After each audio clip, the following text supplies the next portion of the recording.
Chosen one, you said nothing, but heaven stood up. Trumpets didn't have to sound and fire didn't need to fall, because the silence you carried was already shaking realms. While others were fighting for attention, you were surrendering to alignment. While they ran to the crowd, you ran to the secret place. And in that stillness, something divine happened. You weren't losing, you were listening. You weren't weak, you were being woven, thread by thread, into heaven's strategy. And now, the board has shifted, the game has changed. Heaven just declared checkmate in your name. This isn't just another message. This is prophecy wrapped in reminder. You didn't survive all that fire to stay silent forever, but your silence wasn't empty. It was intercession. It was intelligence. It was heaven's camouflage. If something deep in your spirit just recognized itself in these words, go ahead and drop a 777 in the comments. That's not just a number.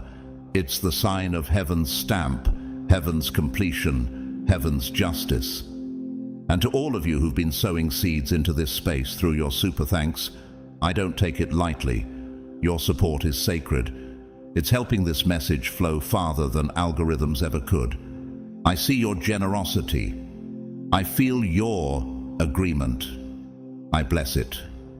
Now stay with me, because what I'm about to show you will shift the way you see every battle you didn't fight, every insult you didn't answer, every lie you let pass.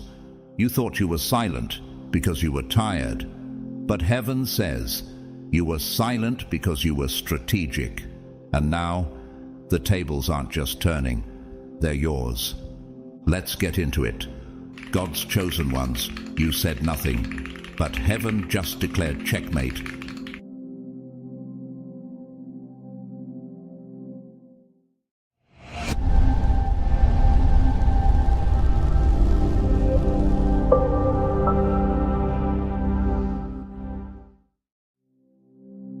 They thought they had you cornered. They mistook your stillness for weakness, your silence for surrender. But what they failed to discern was that stillness is not stagnation. It is calibration. Like the eye of a storm where pressure balances itself in near perfection, your calm was not the absence of conflict. It was the presence of strategy.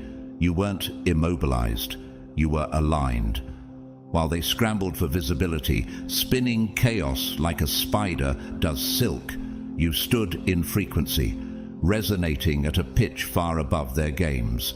Because unlike them, you were never looking for a stage. You were holding a throne. In the book of 2 Chronicles 20:21, when the armies rose against Jehoshaphat, the Lord said, "You will not have to fight this battle. Take up your positions, stand firm, and see the deliverance the Lord will give you." And that's exactly what you did. You stood still, not out of passivity, but because heaven had already declared the outcome. While they launched arrows of provocation, masked as kindness, wrapped in smiles but tipped with venom, you kept your armor on without raising a sword. You saw every passive-aggressive jab, every emotional ambush dressed as concern. You registered their frequencies like seismic waves on spiritual ground. And rather than respond, you recorded. It's the same composure we saw in Jesus during his trial before Pilate, John 19:9. The Son of God, Word made flesh, stood silent as his accusers flailed and barked. That silence wasn't powerlessness, it was dominion. He knew the script, and he knew they were still reading from the wrong page. While they rehearsed their drama, baiting reactions like a magician uses misdirection, you chose precision. This is not a psychological freeze response. This is mastery. Cognitive science calls it executive function under pressure. When the prefrontal cortex overrides the limbic system and selects intention over impulse. You didn't mirror them because you were never meant to reflect dysfunction. You were designed to expose it. And isn't that what Joseph did? Betrayed by brothers, imprisoned unjustly, forgotten by men, but never forgotten by God. Genesis 50:20 captures it perfectly. You intended to harm me, but God intended it for good to accomplish what is now being done, the saving of many lives. Joseph didn't clap back. He elevated, and so did you. While they craved your collapse as proof that their attacks worked, you became the anomaly in their data, the outlier, the silent variable that renders the formula unstable. You didn't retaliate, you recalibrated. Like a tectonic plate shifting so subtly yet so powerfully it reroutes rivers and splits landscapes, you moved in silence and the ground underneath them cracked. And here's where the checkmate came in. Without warning, without war, just a withdrawal so clean it exposed the scaffolding of their schemes. Just as termites hollow out a tree from the inside, while the bark remains untouched until collapse, you let their illusions rot under the weight of their own deception. No confrontation, no spectacle, just truth. Martin Luther King Jr., the reverend and civil rights titan, once said, "The ultimate measure of a man is not where he stands in moments of comfort, but where he stands at times of challenge and controversy." You didn't just stand, you transcended.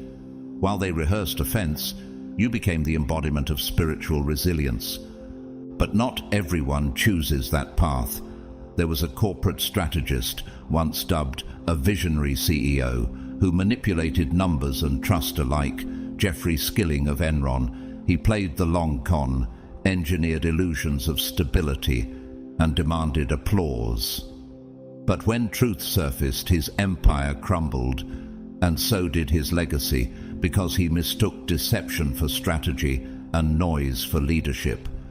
You, on the other hand, became like a snow leopard on a high ridge, silent, graceful, unseen until necessary.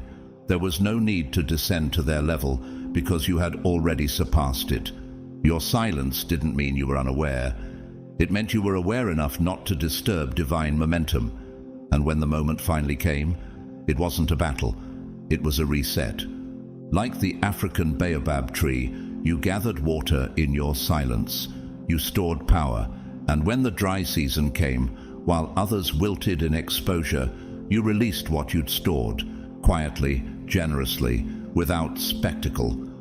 They didn't expect that, because their entire playbook was built on your participation. But you never came to perform, you came to transform. And in that transformation, you fulfilled Romans 12:21. Do not be overcome by evil, but overcome evil with good. Your exit didn't just end the act, it collapsed the theater. They thought your silence was confusion, when in truth, it was a kind of inner engineering, a discipline refined in the furnace of restraint. While they obsessed over triggering you, analyzing your every breath like social scientists, dissecting micro-expressions, they failed to realize the spotlight was no longer on you. It was reflecting their own dysfunction.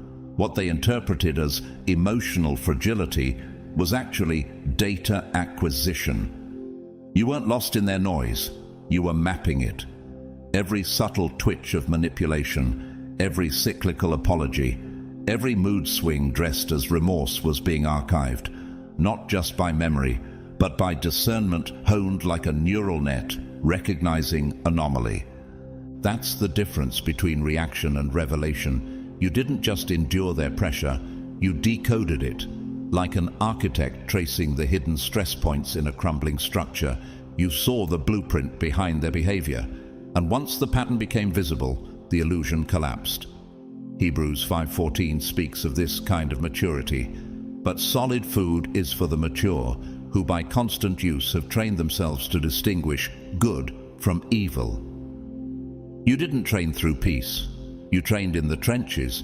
They thought they were leading a dance, pulling your emotional strings like a marionette master. But they were the ones on repeat. You were not their puppet. You were their mirror. Every step they took began to expose the choreography of their broken rhythm. Emotional manipulation operates like a looped code, repeating until interrupted. You became that interruption. You didn't retaliate, you observed. And in that observation, something powerful awakened. the ability to see through rather than react to. It's what Daniel did when he was surrounded by political schemes. He didn't confront every accusation. He let the patterns speak for themselves. When the satraps plotted against him, Daniel 6, Daniel stayed consistent, disciplined in prayer, unmoved by their threats. And when their strategy was exposed, they fell into the very trap they set for him. That's how heaven works. It waits until the enemy builds their own gallows, like Haman in the book of Esther. You followed that same principle, not with vengeance but with vision. You learned the rhythm of their disorder, like a wildlife tracker who learns the movements of a predator, not to attack, but to predict. You weren't confused. You were calculating. Their chaos began to echo, familiar in tone, repetitive in execution. Like a thunderstorm that always arrives from the same side of the mountain, you began to anticipate the storm long before they knew they were brewing it. In the realm of physics, this is known as resonant frequency, the natural vibration of an object when exposed to subtle, sustained force. You absorbed their vibrations without letting them fracture you. Instead, you matched their patterns with truth, and truth dismantled their chaos without needing volume. A real-world example, Edith Eva Eger, a psychologist and Holocaust survivor, once said, "I never forget what happened, but I no longer allow it to define me." She spent years decoding the behaviors of those who hurt her, not to hate them, but to understand the architecture of evil. She didn't crumble under pain. She translated it into clarity. That's what you've done. You also mirror the resilience of Omar, a former combat medic turned trauma counselor. After years of silence, absorbing both the violence of war and the emotional volatility of his broken family, he stopped reacting and started remembering. He charted every repeated outburst from his alcoholic father, every moment of false affection followed by emotional withdrawal. And in that silent observation, he became an expert on human triggers. He now teaches veterans how to recognize cycles, not to relive them, but to rewire them. Omar didn't retaliate with rage. He responded with pattern recognition and built a life rooted in peace. But let's not forget what happens when the manipulator clings too tightly to the illusion of control. Take Elizabeth Holmes, once hailed as a visionary tech founder. She crafted a narrative, adjusted her tone, manipulated investor emotion. But over time, her strategies became cyclical, too rehearsed. The calm she exuded after each contradiction wasn't peace, it was programming. And when patterns became undeniable, her empire unraveled in public shame. You, however, chose a different path. Like the northern lights dancing silently above Arctic silence, your power didn't arrive with thunder. It arrived with grace. You walked through their maze without leaving fingerprints.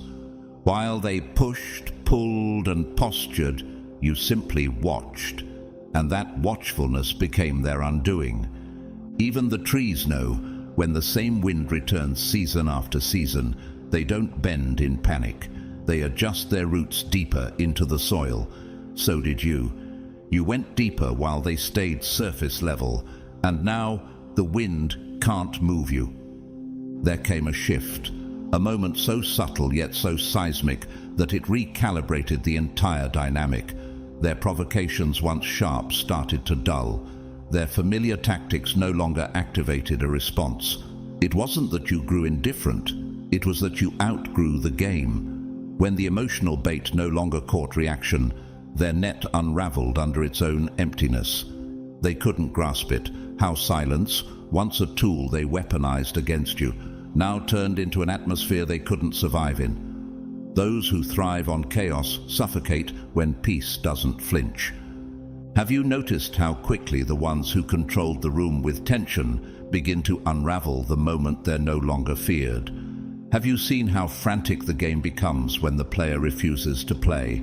In Proverbs 26:11, it says, "As a dog returns to its vomit, so fools repeat their folly." You didn't just step away from the chaos. You recognized its pattern. You saw the loop for what it was. A closed circuit of dysfunction designed to trap you in repetition. But you had learned the language of their rhythm. You knew when the arc would bend toward drama, when the apology would feel rehearsed, when the tension would twist into guilt. And so, you chose refusal, not as rebellion, but as elevation. The prophets of old knew this kind of withdrawal. Elijah didn't argue with Jezebel when she sent her threats. He withdrew to the mountain where he met God in the whisper. 1 Kings 19:12. The unraveling of disorder doesn't happen with confrontation. It happens with clarity. That's what you carried. The clarity to walk out before the loop reset. Not to prove anything, not to punish, but to protect the oil on your life. This is the paradox that shattered their illusion. They thought they were bending someone breakable, but in their constant pressure, they forged something unshakable. Psychologically, this is called post-traumatic growth, when adversity catalyzes depth instead of damage. What they mistook for fragility was actually resilience under refinement. Look at the redwood tree. To the naked eye, it appears static, but beneath the surface, its roots don't just go deep. They interlock with the roots of other trees in the forest. It stands because it is connected. You became like that, silent on the outside, networked in the unseen. And when the storm passed, you were the one still standing, not because you fought back, but because you anchored deeper. You mirror the inner wisdom of Imani, a Haitian-born nurse practitioner who spent 10 years serving in high-conflict zones. After being publicly undermined by a superior who feared her growing influence, she chose not to expose him. Instead, she quietly pursued her doctorate, applied her field experience to global health policy, and is now shaping trauma-informed protocols across 5 nations. Her silence wasn't surrender, it was strategy. Then there's Lucian, a rising creative director at a luxury branding agency who endured 3 years of psychological microaggressions and sabotage from his envious project manager. Rather than retaliate, Lucian built his own branding consultancy on the side. When layoffs came, he walked away with 3 clients already in hand. The manager let go in silence, without ceremony. Lucian became unreadable. The manager became irrelevant. But what happens when the manipulator refuses to adjust, believing their tactics are still effective? Look at Carlos Martetti, a former political consultant in South America known for sowing confusion to gain control. He created scandals behind closed doors, then claimed credit for cleaning them up. For years, his strategy worked until it didn't. A junior aide trained quietly by those he underestimated exposed a predictable playbook. Carlos was ousted not with fanfare but with silence, a memo, a signature, a disappearance. He mistook surface control for true influence, and it cost him everything. You didn't need a grand exit, you just needed accuracy. You walked out like mist lifting from morning grass, quiet, sacred, irreversible. No speech, no final blow. Just a calm exit fueled by knowing that staying would have required you to shrink, to lie, to loop. And the cost of that was too high for someone carrying legacy. Have you ever considered what kind of courage it takes to walk away without explanation?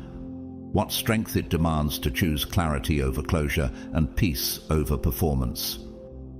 Isaiah 30:15 says, "In quietness and trust is your strength." You chose both. And now the tension lives not in your life, but in their confusion, because they calculated you in decimal points, never realizing you were an equation they couldn't solve. They rehearsed their strategies in cycles, but you became unreadable, like quantum particles, shifting states the moment they tried to measure you. What shakes them now is not your volume, but your clarity. What dismantled their agenda wasn't vengeance, it was the absence of need. And what frightened them most was that the one they thought was a pawn had already stepped off the board. They assumed your presence was perpetual, like gravity, always there, always reliable, never questioned. To them, you were the ambient hum of stability in a room filled with noise. They never paused to thank it, never acknowledged the consistency, the devotion, the gentle recalibrations you made to keep everything from falling apart. You became so familiar, so constant, they confused your sacrifice with simplicity. But even the earth has fault lines, and even the most grounded soul has thresholds. What happens when the one holding the structure no longer stands beneath it? What echoes in the heart of a space when the presence that once anchored it slips away? At first, your withdrawal was misread. They thought you were sulking, playing a role in a cycle you had long since outgrown. But when the silence stretched past expectation, when their performance met no audience, when the usual rhythm went unanswered, the discomfort began to creep in. They weren't ready for the kind of quiet that doesn't signal punishment, but closure. It reflects the truth in Lamentations 1:1. How deserted lies the city once so full of people. How like a widow is she, who once was great among the nations. The prophet isn't just mourning loss. He's describing the dissonance of emptiness that follows prolonged neglect. You didn't storm out. You slipped out. Not in bitterness, but in wisdom. And what remained wasn't revenge, it was space. And in that space, clarity rang louder than any confrontation ever could. You interrupted the cycle. The forgiving, returning, fixing, breaking spiral lost its grip. In psychological terms, you disrupted the trauma bond loop, a behavioral pattern where attachment forms through repeated cycles of abuse and reconciliation. You broke it not by rage, but by rest. You refused to pour into a container riddled with holes. And that refusal wasn't rebellion, it was reclamation. The grief they feel now isn't rooted in love, it's rooted in loss of utility. Because what vanished wasn't just a person, it was the steady frequency that kept their storm in check. It was grounding, it was light, it was you. And they never thought you'd leave. Not because they believed in your love, but because they believed in your tolerance. There's a story of Camilla, a woman who spent years holding the emotional weight of her family, the peacekeeper, the fixer, the one who remembered every birthday, resolved every argument, paid quiet debts without thanks. When she stopped calling, they didn't notice. When she stopped showing up, they assumed she'd return. But she had begun her healing in silence. She moved across the country without announcing it. A year later, her absence wasn't just noticed, it was mourned. Not because they missed her warmth, but because they missed her work, her energy, her holding. And by then, the foundation she once upheld had collapsed in her absence. Contrast this with Dominic, a non-profit director who built his organization with authenticity, until he hired an operations manager, Adrian, who constantly belittled his vision, redirected credit, and wore charm like armor. Dominic never responded with hostility. He simply stepped back, handed in his resignation one Monday without a word of blame. Months later, Adrian found himself overwhelmed. Staff left, donors disappeared, meetings fell flat. It wasn't the departure that destroyed the system. It was the realization that Dominic had been the backbone all along, quiet, integral, and impossible to replace. A similar unraveling echoed in the life of Belinda Carlisle, the Grammy-nominated singer who once led the pop band The Go-Go's. At the peak of her career, surrounded by fame, she became the silent center of chaos. Pressured to constantly perform, mediate egos, and carry emotional weight behind the scenes. But after years of masking pain and addiction, she chose sobriety and stepped away from the scene entirely. Her absence didn't just create space, it exposed what had been taken for granted. Years later, in interviews, her bandmates would admit they never realized how much Belinda held everything together until she was gone. Her quiet exit was not collapse, it was healing. And in a world of surface signals, your exit functioned like reverse resonance. In physics, resonance amplifies when two frequencies match. But you, by stepping away, created destructive interference, a silence that cancelled their echo. You didn't have to shout. The emptiness spoke on your behalf, and it shattered the illusion that you were ever dispensable. When bees abandon a hive, it doesn't collapse in thunder. It decays in silence. The buzzing stops, the pollen dries, and the hive, though structurally intact, becomes hollow. That's what they're left with now. The shell of a system held up by someone they thought would never walk away. Have they realized it yet? That the thing they took for granted was the very thing holding them up? That their comfort came at the cost of your exhaustion? That peace was never free? It was paid in silence, in prayers, in invisible labor. And now you are gone. Not in fury, not in shame, but in sovereignty. Isaiah 32:17 declares, "The fruit of that righteousness will be peace. Its effect will be quietness and confidence forever." You have entered that promise. Your withdrawal was your declaration. And it echoes still, not as absence, but as consequence. The rooms where you once stood now hum with questions no distraction can drown. The air feels heavier where your light used to linger. They miscalculated your endurance, and now they live in the arithmetic of your departure. And you reclaimed your rhythm. You didn't just leave, you ascended. They thought they were dulling you, sanding down your edge, dimming your discernment, numbing your knowing. But in their efforts to chip away at your clarity, they forged something sharper. With each distortion of truth, each backhanded compliment laced with agenda, they assumed you were unraveling. What they never anticipated was that every twisted word, every choreographed crisis, every shift in tone became a recorded signal in your internal vault. They were broadcasting patterns, not manipulation. And you? You were listening like a linguist decoding a forgotten dialect. Did they realize they were writing their own undoing in your memory?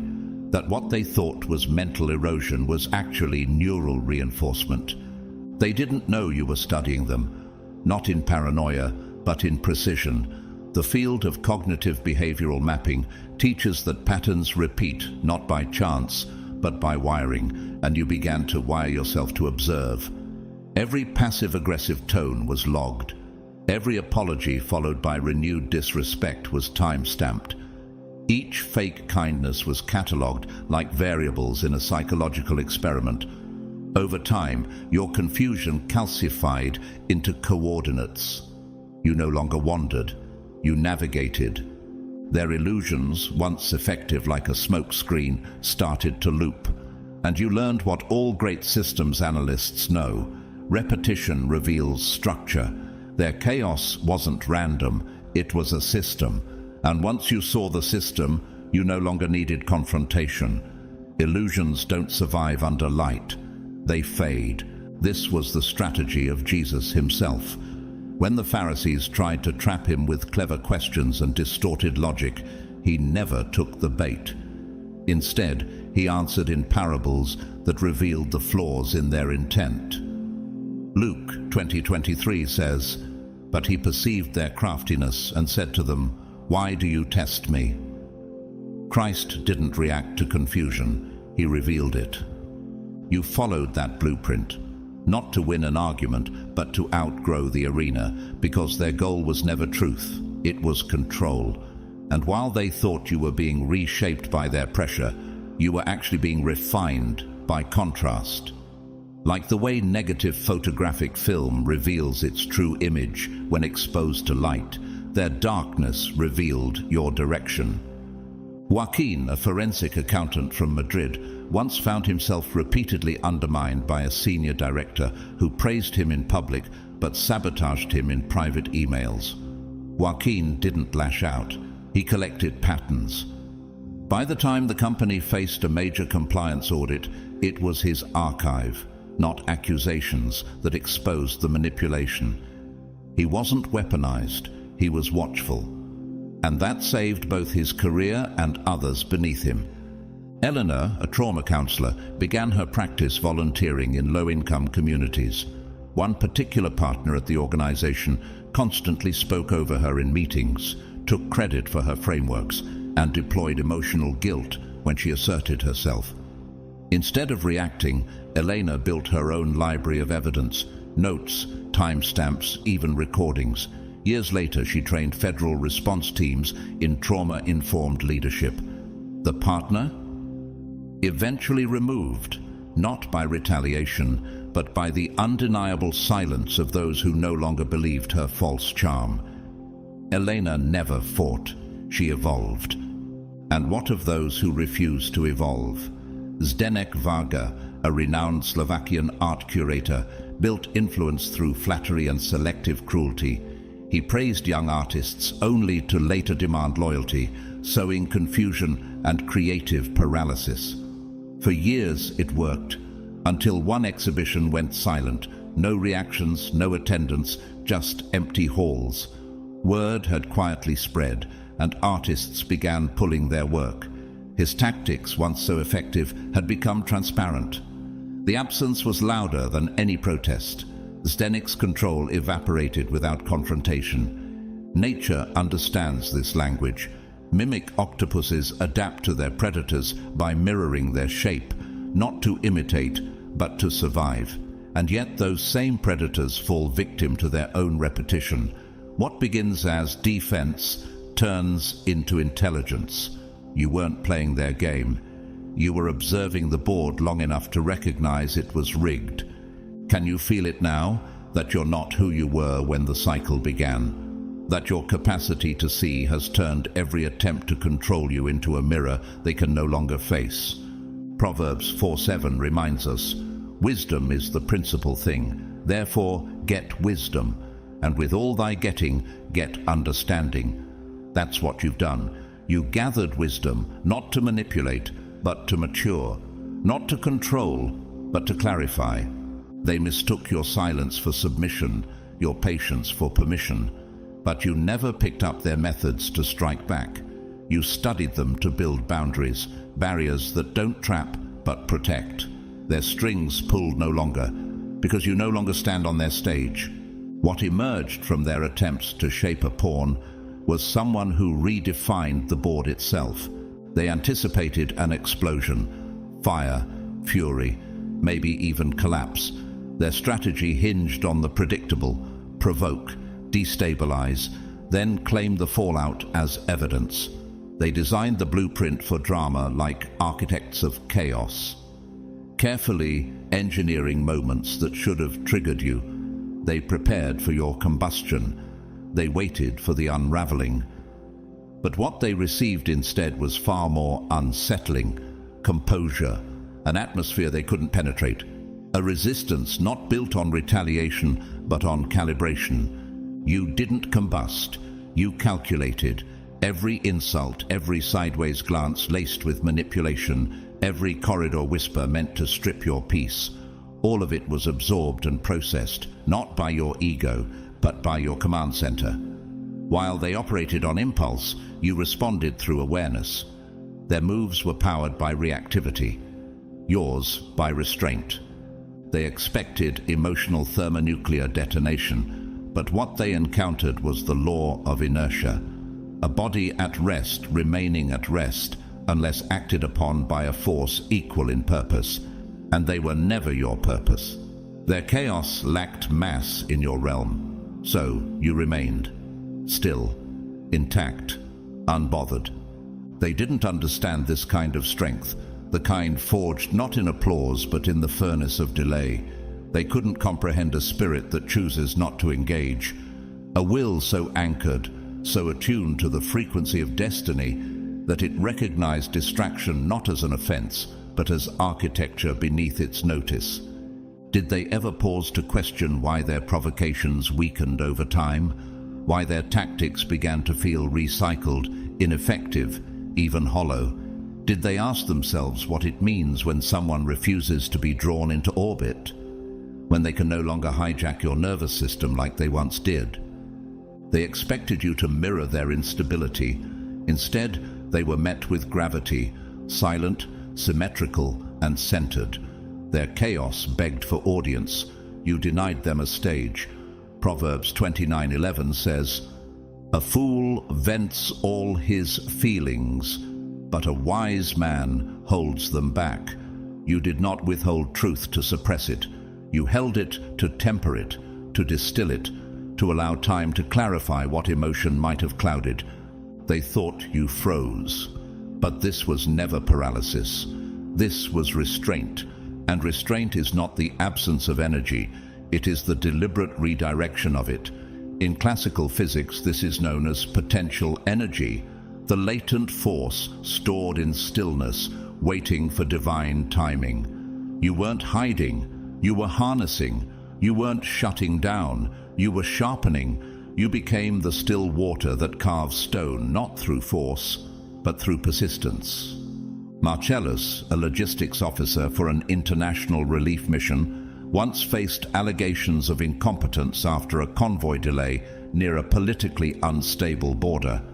Internal memos were selectively leaked. His silence was mocked as guilt. But Marcellus documented every communication, logged every timestamp, preserved every voice note. When an independent panel audited the incident, the truth emerged, not through defense, but through design. He didn't fight the noise.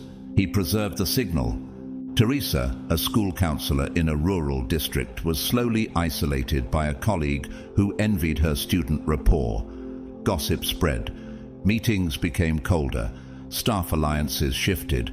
But Teresa didn't address the whispers. She addressed her purpose, her students. When one suicidal teen stood at a school board hearing and said, "She listened when I was invisible," everything changed. Her silence wasn't surrender, it was incubation. And truth, once matured, speaks in thunder. So did you. That same divine restraint governed Christ before Pilate. John 19:9 says, "But Jesus gave him no answer." Not because he lacked words, but because truth does not audition. It doesn't scramble to be believed, it waits. And when it comes, it's not persuasive, it's permanent. Jamil, a former corporate compliance manager, was discredited by a corrupt executive team who feared his integrity. They engineered his demotion using internal narratives and vague accusations. He didn't push back. He archived, filed, encrypted, trusted the law of time. 14 months later, during an audit triggered by an unrelated whistleblower, his documentation became the forensic backbone of the entire case. The executive board was dismantled. Jamil was reinstated, then promoted. Not because he shouted, but because he documented, endured, and discerned. This is what unraveled their plans. Not confrontation, but consistency. Not fire, but formation. You didn't need a microphone. You became a mirror. Their schemes were built like weak bridges, beautiful from a distance, but structurally unsound. Systems theory calls this inconsistency collapse, when networks fall under the weight of their own contradictions. Glaciers, towering, silent, deliberate, move millimeters at a time, yet they can carve entire valleys. You were that glacier, silent, calculated, patient, reshaping the topography of their control without ever announcing your advance. Helena Rios, a European film producer, once manipulated casting meetings to sabotage Inez, a younger actress she quietly resented. Her attacks were covert, suggestions of lateness, whispered doubts about attitude. But Inez kept showing up, early, composed, consistent. And when she won 2 international awards, the gossip collapsed. Because credibility, once visible, renders rumor obsolete. Isaiah 40:31 declares, "But they who wait for the Lord shall renew their strength. They shall mount up with wings like eagles." You didn't burn out. You ascended, without spectacle. Like photosynthesis, your growth was silent, but catalytic. Like tectonic plates, your stillness caused quakes no one predicted. Now the truth, fermented in stillness, forged under pressure, has become immovable. They tried to twist it, stretch it, and distract from it, but now it stands, rooted, balanced, bulletproof. They expected a reaction, they received revelation, and now do they finally grasp the magnitude of a truth that didn't chase applause, but anchored reality itself, a truth that didn't force justice, but became it. And you became the evidence that not every storm needs thunder, that not every warrior holds a sword, that some battles are won with closed mouths and open heavens. And from your silence, a legacy is rising, one that will not decay with applause but endure through alignment. Now the silence they once mocked reverberates louder than any confrontation could have. That same stillness they labeled passivity now echoes with presence. Where they once took pride in provoking, now there is only pause. An awareness rising in hindsight, shadowed by recognition. Because what undid them wasn't rage. It was nothing. No revenge, no shouting, no final speech. Just a steady refusal to descend. And that quiet undoing lingers the longest. While they kept circling the same scripts, baiting reactions, you mastered the one thing they never expected to lose to, yourself. You didn't win by controlling others. You won by mastering your own impulse. Proverbs 16:32 says, "He who rules his spirit is better than he who takes a city." You chose internal dominion, and it rewrote every battlefield they tried to create. They thought you were matching their rhythm, adjusting your steps to their performance. But in reality, you had changed the entire stage beneath their feet. Their theatrics played on obsolete terrain. While they raced to harness fast winds and weaponized perception, you were underground, quietly redesigning the very framework. You weren't retreating, you were re-architecting. Your silence wasn't surrender, it was strategic latency, deliberate restraint to allow a stronger design to emerge. In structural engineering, there's a concept known as passive damping, systems built not to resist chaos with force, but to absorb and neutralize it through stillness. That's what your soul did. It absorbed storms without resistance, converting energy into clarity. They mistook your delays for indecision, but each pause was part of a hidden draft. While they sought applause, you were building altars. Zara, a textile designer in Morocco, faced constant plagiarism from a well-connected rival who copied her color schemes and undercut her pricing. Rather than expose her, Zara shifted in silence. She learned sustainable dyeing methods, partnered with ethical cooperatives, and rebranded under a new name. Her rival's factory crumbled when ethical fashion became law. The same silence once dismissed as fear became the seed of legacy. Malcolm, a junior diplomat, was repeatedly sidelined during negotiations by an older ambassador who saw him as inexperienced. Instead of pushing back publicly, Malcolm mastered geopolitical trend analysis and became the lead on a classified trade deal.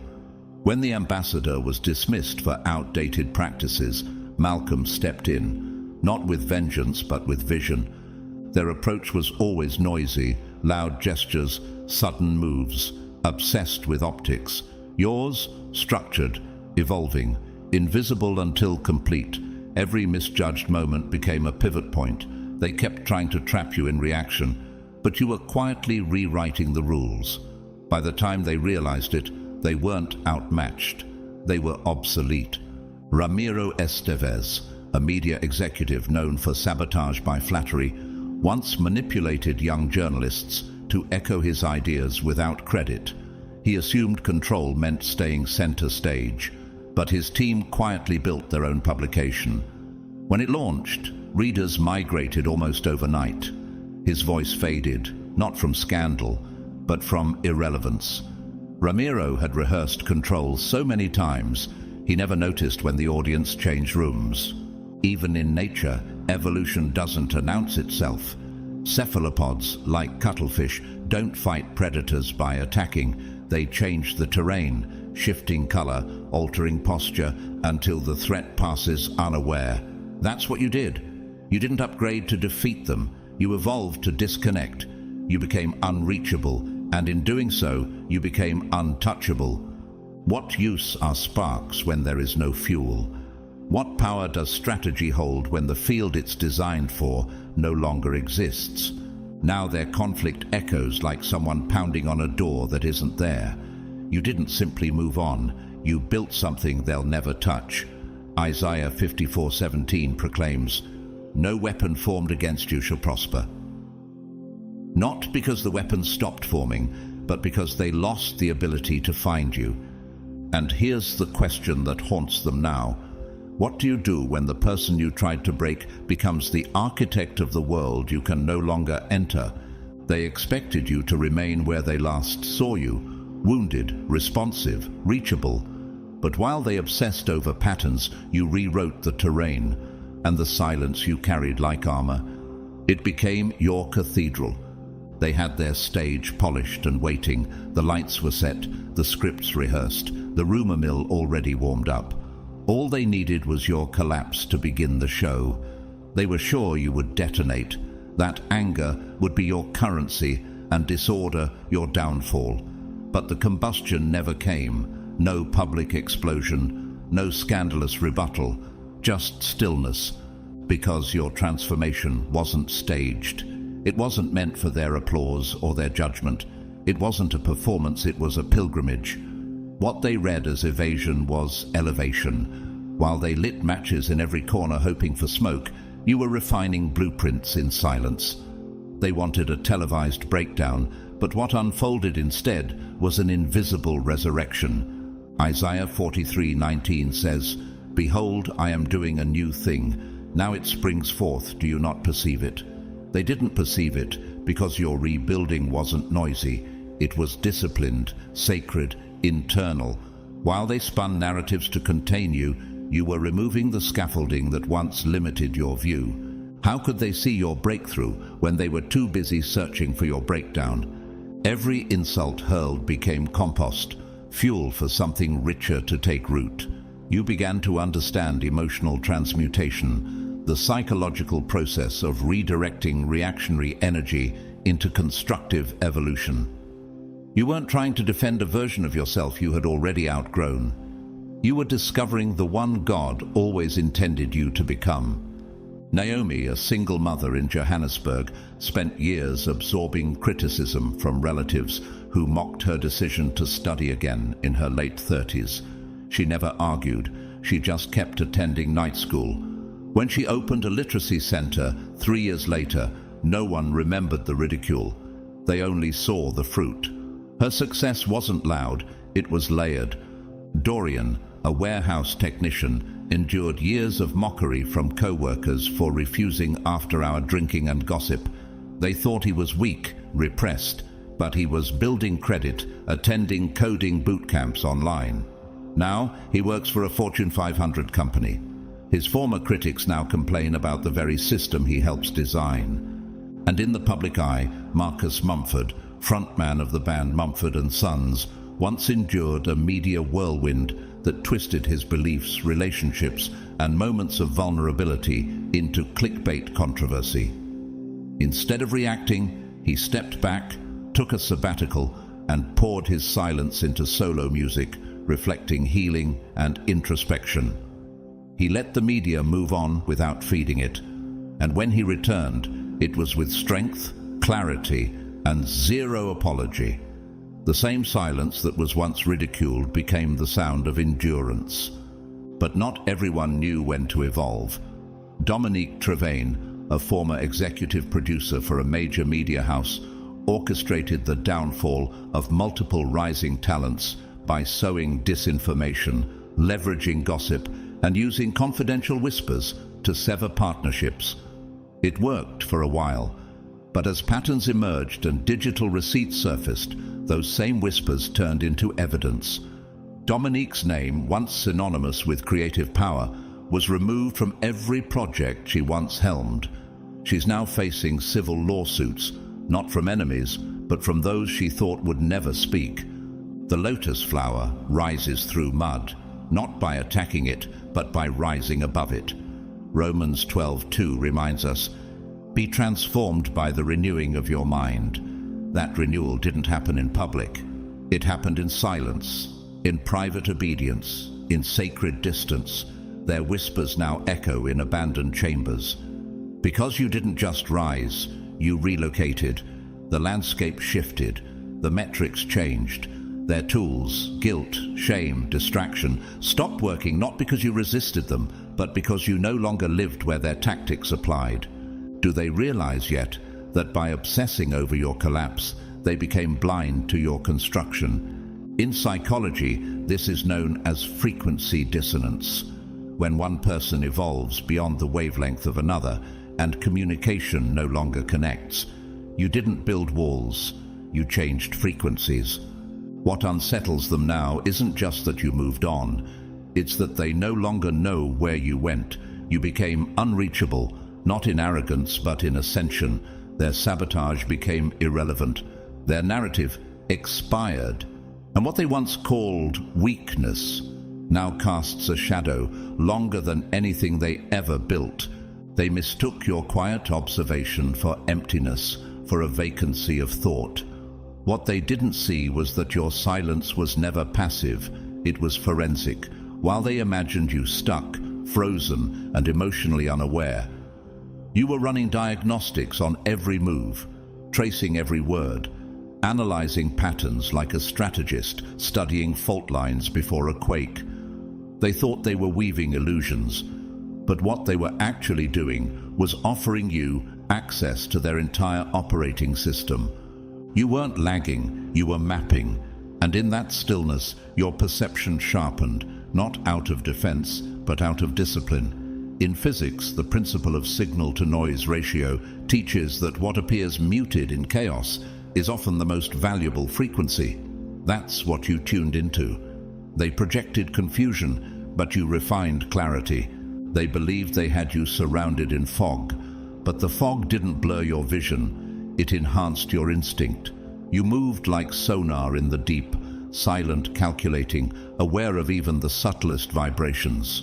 While they operated on impulse, you recorded patterns, tone shifts, behavioral loops, contradiction layering. Every supposed misstep of yours was deliberate energy conservation. Every pause was an intellectual redirection. What looked like retreat was actually cognitive compression, the strategic withholding of response while you internalized the full structure of their play. Ecclesiastes 3:7 says, "A time to be silent and a time to speak." You had already discerned which one this was, not to protect them, but to prepare for your alignment. Juliet, a university admin, was surrounded by colleagues who questioned her value and excluded her from key projects. Rather than push for inclusion, she studied their routines, their inconsistencies, their assumptions. 1 year later, she proposed a system overhaul that saved the institution millions and made her indispensable. She hadn't been on pause. She'd been building leverage. Rafik, a former prison inmate, was underestimated by every employer who glanced at his record.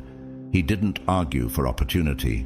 He trained quietly in logistics, used YouTube to learn analytics, and began consulting small businesses for cash. When one of his clients went national, Rafik was offered equity, not because he demanded it, but because he'd made himself undeniable. And even in public life, Leila Slimani, the French-Moroccan author and diplomat, once received scorn for her unconventional critiques of national identity and intimacy. Rather than debate pundits, she wrote fiction, layered, disturbing, revelatory. Those who dismissed her as irrelevant were later quoting her. Her restraint wasn't silence, it was strategy. Meanwhile, Anton Virelli, a notorious fashion mogul, mocked younger creatives for their minimalism and lack of drama. He controlled with loudness, flamboyant decisions, shocking PR stunts. But while he mocked stillness, a new wave emerged beneath him. Quiet, focused, intentional. When investors pivoted, he realized too late that style had shifted without him. His empire dissolved not from protest, but from evaporation. The deep ocean current moves without splash or surface display, yet it reshapes coastlines, shifts climates, and redistributes life across the planet. You moved the same way, beneath their awareness, but with unstoppable influence. They couldn't trace your movement because the power wasn't above, it was below, where real change always begins. What they dismissed as hesitation was layered discernment. What they saw as blank stares were neurons tracing behavioral architecture. You weren't reacting, you were reading. And now they feel the shift. Have they figured it out yet, that the moment you stopped reacting was the moment you started leading?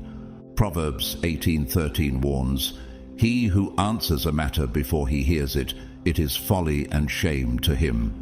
They answered before listening. You listened without answering. That's why you saw everything, and they still ask, "What happened?" You didn't miss the game. You waited until it showed you every card. And when it did, you no longer needed to play. You didn't confront the performers. You let the stage collapse. They approached you with predictable moves, linear, mechanical, rigid, as if the soul could be mapped by cause and effect. They relied on a sequence: trigger, wait, manipulate, win. That was their entire architecture, a house of mirrors reflecting only ego. But you weren't even playing on their axis. You were tuned to something far beyond behavioral reflex. They moved in formulas. You moved in frequency. They couldn't perceive the shift because you were no longer reacting. You were responding from resonance. In music theory, there's a concept called harmonic convergence. When two or more frequencies align so precisely, they amplify each other into something transcendent. That's what your rhythm became, not a pattern, a presence. While they worked the surface, crafting outcomes from noise, staging performances, they didn't realize your process was subterranean. Their scripts demanded visibility. Yours required invisibility until complete. What they assumed was passivity was calibration. What they read as delay was divine timing. Isaiah 28:16 says, "Behold, I lay in Zion a sure foundation. He who believes will not act hastily." You didn't rush because your outcome wasn't rooted in approval. You moved from discernment, not from trying to prove, but from knowing. They mistook your rhythm for hesitation, but you were moving to a symphony they were never invited to hear. Sophia, a midwife in a rural village, was ridiculed by a new doctor who dismissed her methods as outdated. He used his title to override her judgment, pushed for interventions she knew were unnecessary, but she didn't argue. She kept practicing. When a complicated birth occurred, it was Sophia's technique, not his, that saved both mother and child. The doctor later transferred, quietly. Sophia never demanded credit, but her authority, earned in silence, became unshakable. Noah, a graphic designer, was repeatedly passed over for promotions in a startup dominated by louder personalities. They thought his quiet nature meant he had no vision. What they didn't see was that Noah was documenting every system flaw, every inefficiency. When the company restructured, his redesign proposal became the blueprint. He didn't take space, he made space, with mastery. Meanwhile, Chiwetel Ejiofor, acclaimed actor and director, has often operated beneath the radar of Hollywood spectacle. While others marketed noise, he built a body of work infused with weight, subtlety, and clarity. When The Boy Who Harnessed the Wind debuted, the world realized he had been constructing legacy, not seeking attention. His vision wasn't loud, but it was lasting. The same can't be said for Marta Valles, a branding executive known for building her reputation on quick wins and strategic shade. She used manipulation to climb walls, pitting peers against each other, staging meltdowns to shift blame. But her urgency couldn't outrun her instability. When an internal audit revealed mismanagement, the collapse wasn't dramatic, it was mathematical. No one fought her, they just stopped defending her.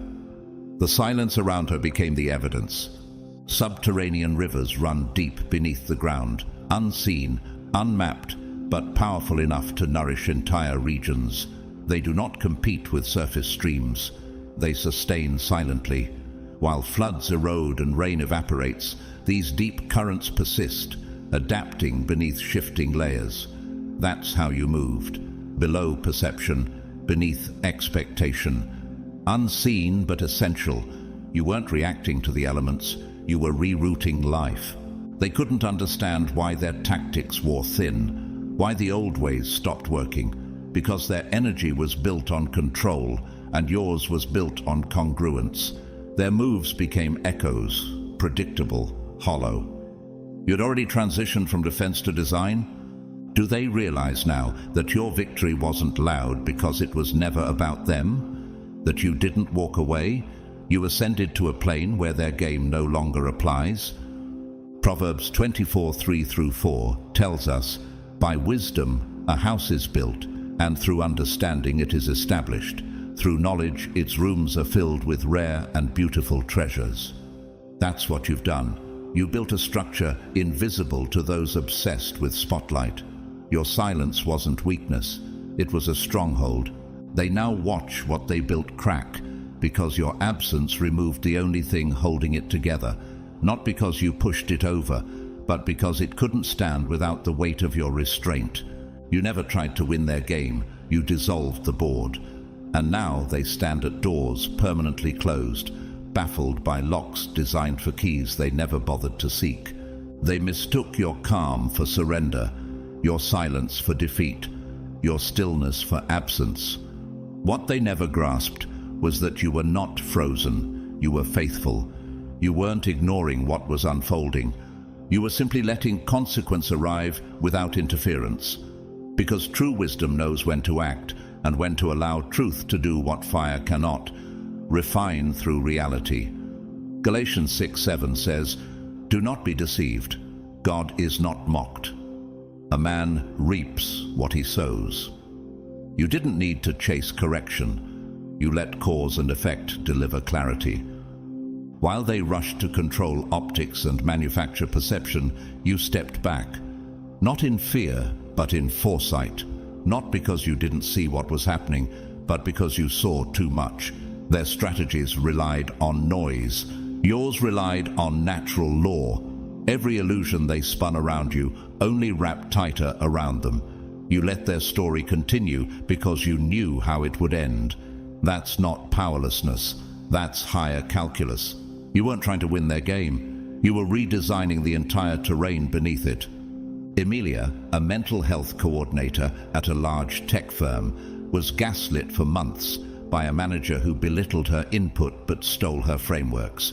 She said nothing, but she documented everything. When corporate asked for wellness data, her compiled models revealed the manager's negligence without accusation. The same silence once called weakness became evidence that reshaped policy. Malik, a maintenance supervisor at a city hospital, was targeted by co-workers who envied his rapport with staff. They filed baseless complaints. Instead of reacting, he kept tending to every leak, every call.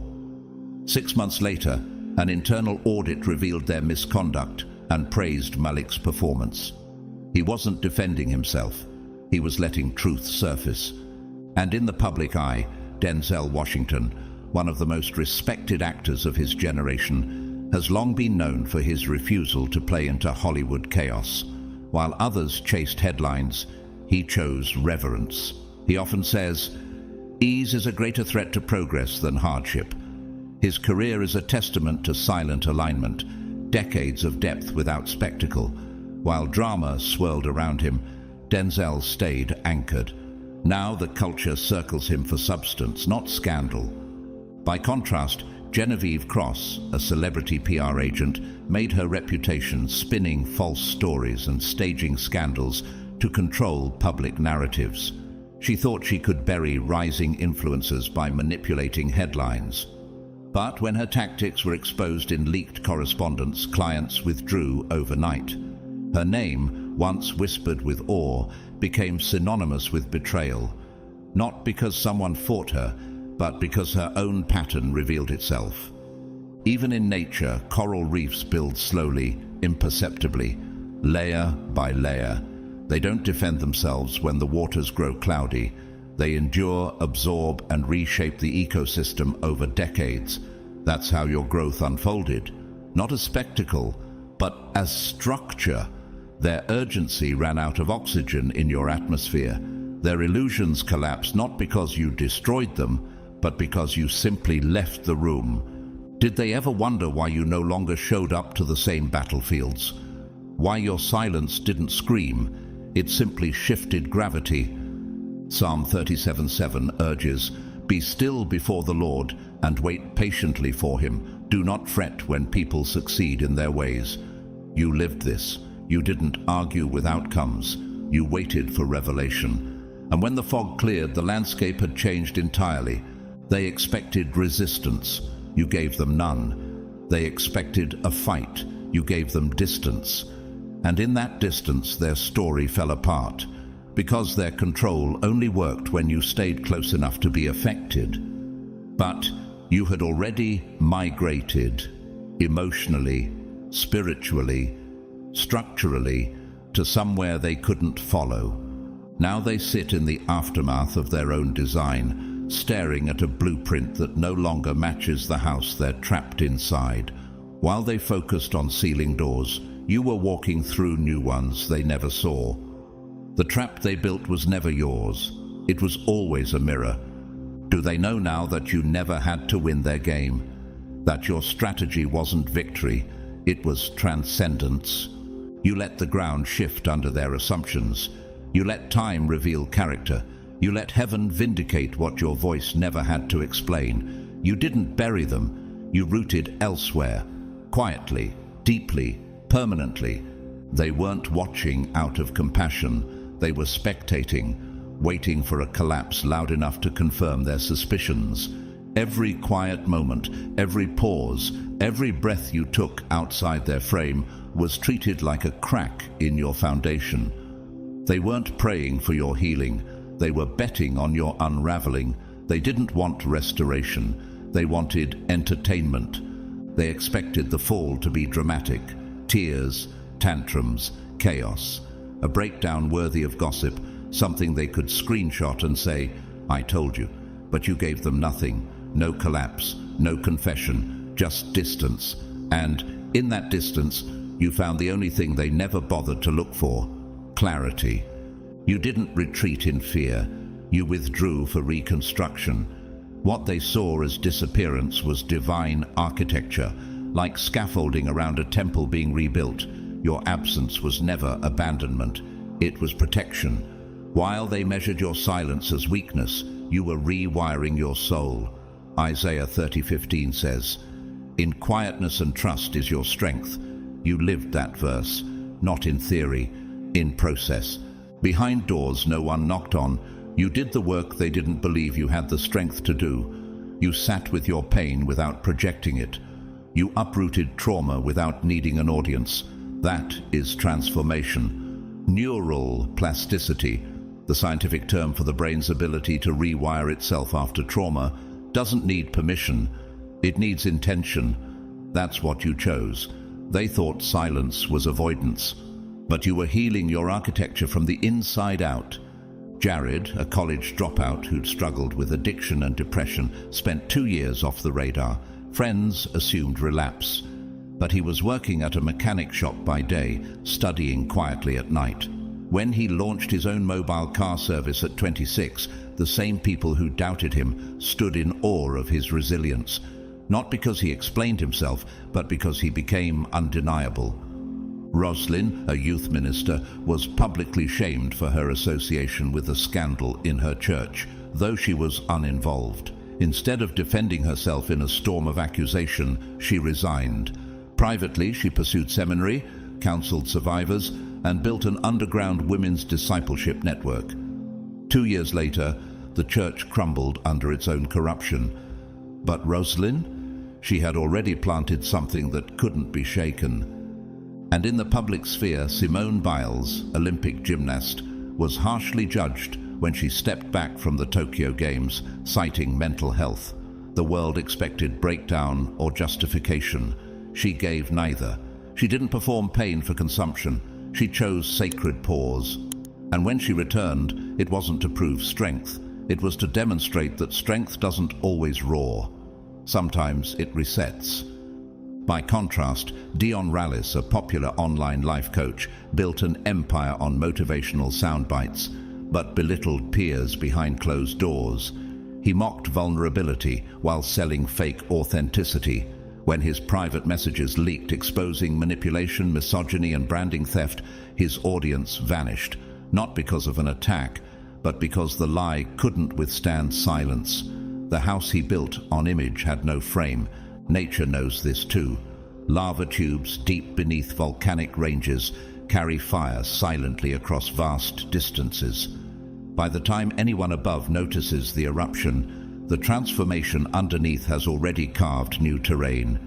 You moved like that, quiet, molten, reshaping the ground beneath those who assumed you were standing still. They thought you needed visibility to heal, but you healed without their applause.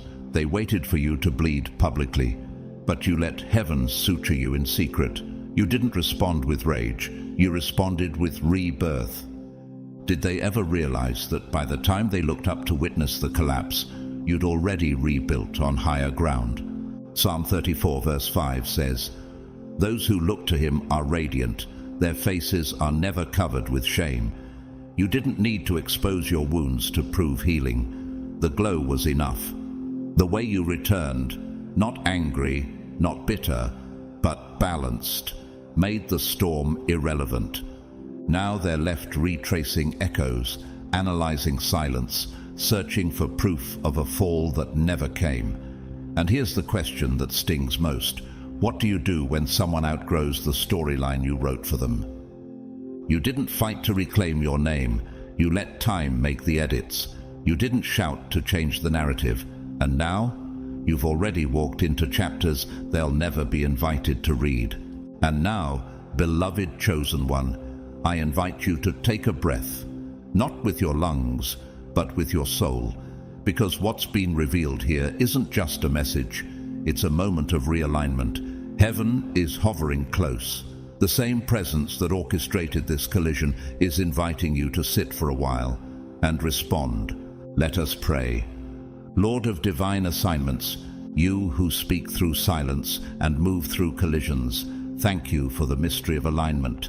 Thank you for trusting me with a soul so fragile, so hidden, and yet so holy. I didn't always understand the why. I still don't. But something in my spirit remembers the assignment I accepted before I took my first breath. You saw their fall, and you saw my ache. You wove us together, not for perfection, but for purpose. Not to rescue from ego, but to reflect your redemption. And now I surrender all my questions. I surrender the exhaustion. I surrender the weight of trying to carry a soul you only asked me to witness. Heal what I could not touch. Redeem what I could only cradle. Show me what you're doing behind the veil, because I choose to trust you even when the mission hurts. If this soul was a mirror, help me see the parts of myself I've refused to love. And if this mission was the key to unlocking my own restoration, let your truth wash over me like the rivers you promised in dry places. Isaiah 43:19. Cover the one I was sent to. Whether they rise or fall again, may your mercy chase them farther than my presence ever could.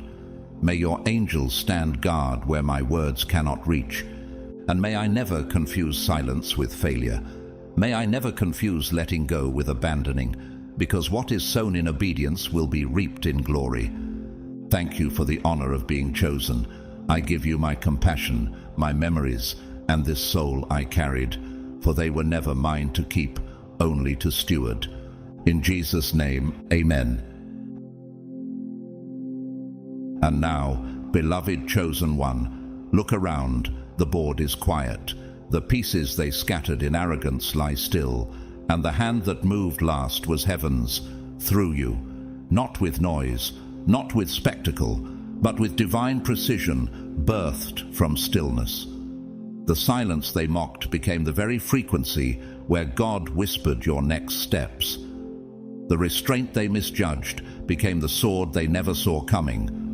And while they kept counting your silence as loss, heaven was counting it as strategy. You didn't win by shouting, you won by aligning. Not one tear, not one retreat, not one withheld word was wasted. Every moment was planting, every sigh was strategy. And now heaven echoes across realms. Checkmate. Because what they tried to destroy only deepened your anointing. So if this word stirred something deep within you, if it felt like confirmation, like revelation, or like a mirror held to your spirit, I invite you to step further.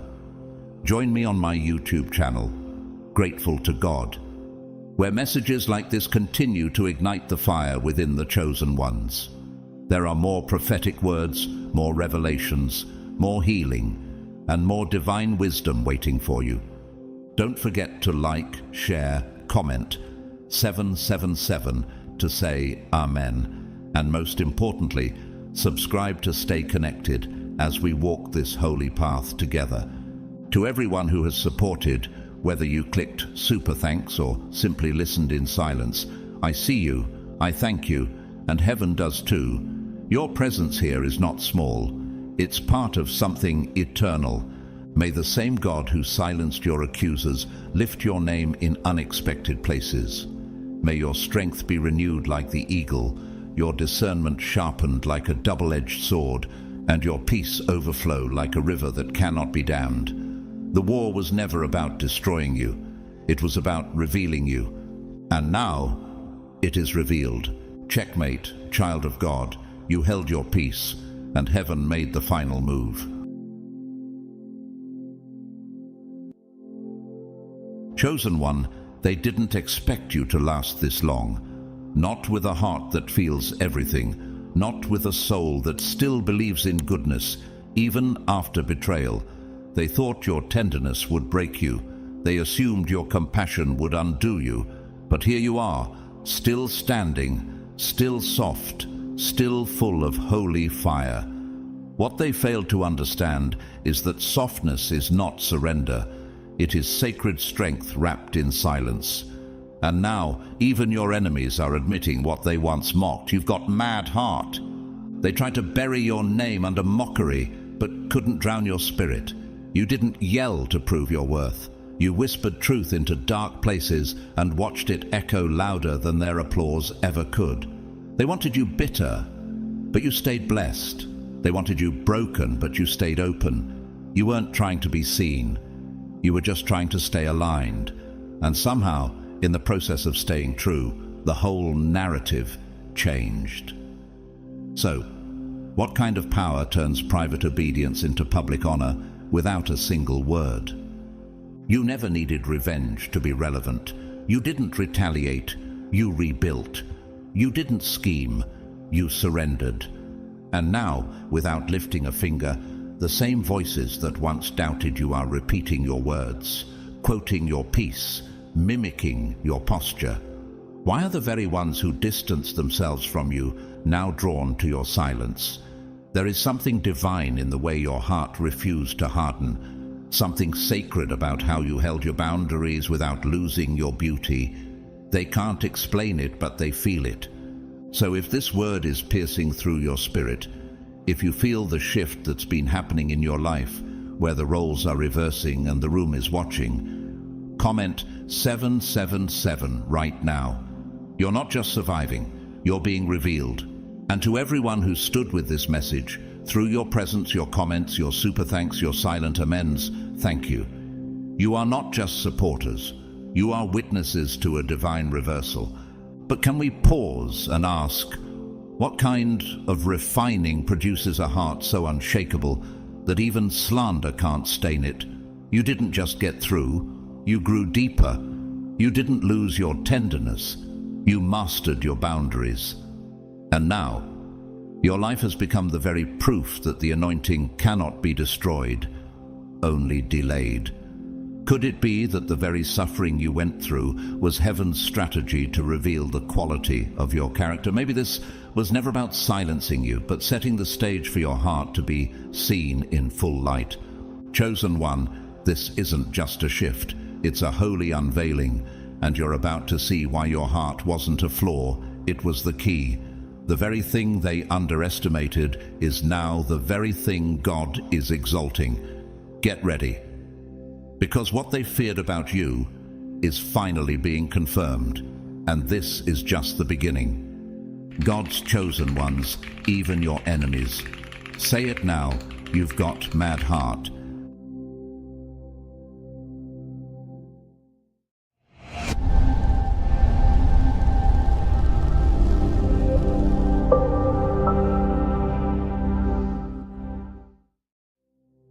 They said it behind your back at first, whispers laced with disbelief, then laced with fear.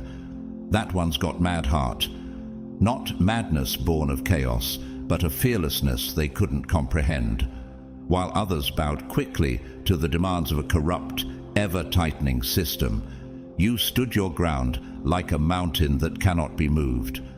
When your friends traded their convictions for convenience and your co-workers compromised truth for applause, you, God's chosen one, walked the narrow path with fire in your bones. What kind of person still speaks of holiness in a generation addicted to noise? Who dares resist a system that demands not just silence but worship? Your answer has never changed. I'm sold out to the Lord. You didn't come to flirt with righteousness, you came to live it. And that decision, though it cost you comfort, brought you clarity. Like Daniel in Babylon, you refused to defile yourself with the king's delicacies. While the empire ate, drank, and bowed, Daniel remained resolved, Daniel 1:8. And so did you. Have you noticed how the pressure never truly lets up, only shifts form? Why do they care so much that you won't play their game, unless your refusal exposes something in them they'd rather keep hidden? This world, like the matrix it imitates, doesn't ask for your opinion. It demands your allegiance. It doesn't offer suggestions. It issues commands. It tells you what to wear, who to follow, what to desire, and who to become. Every system around you is structured to reward conformity and punish conscience. Promotions are given not for faithfulness, but for compliance. Relationships are brokered not for love, but for leverage. Entire lives are spent building towers that reach the sky, but collapse at the whisper of God's wind. And yet you drew a line that cannot be erased, not in arrogance, but in divine defiance. No system on this earth will make me bow, you said, not with your lips only, but with your entire life. And like Shadrach, Meshach, and Abednego, you meant every word. The furnace may be 7 times hotter now, but so is your resolve. Even if he does not deliver us, they declared, we will not bow. Daniel 3:18. Does your refusal to bend ignite the furnace in others?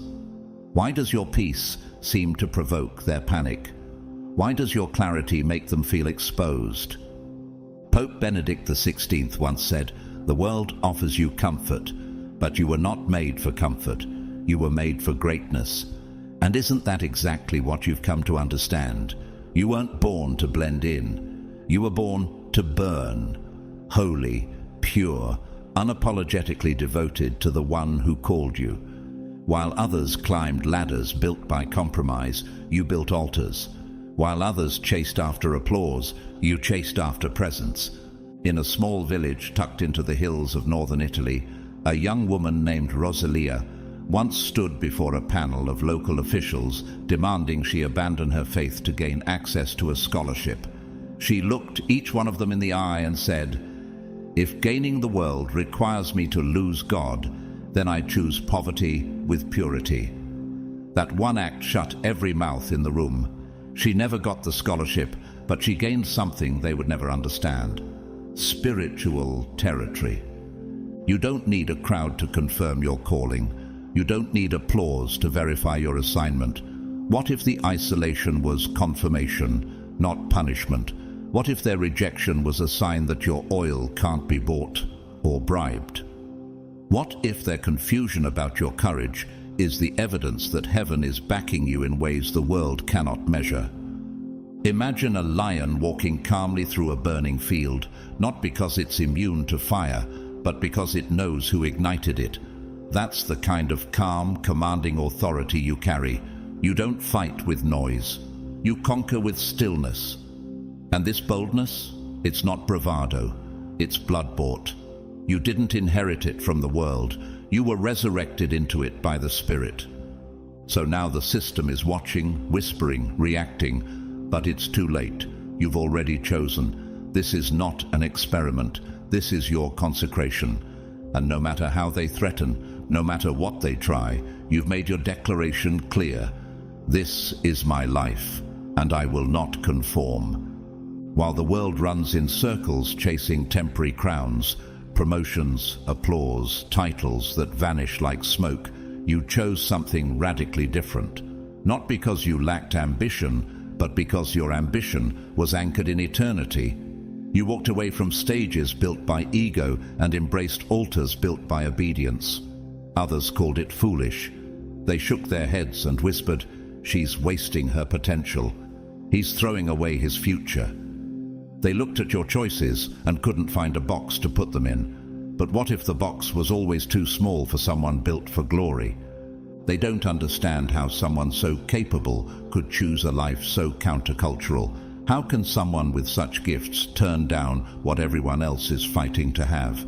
Why would you say no to the comfort they crave, the status they idolize, the perks they scheme for? What kind of person walks away from the table everyone else is dying to sit at? You do, God's chosen one, because you're not just choosing simplicity, you're choosing surrender.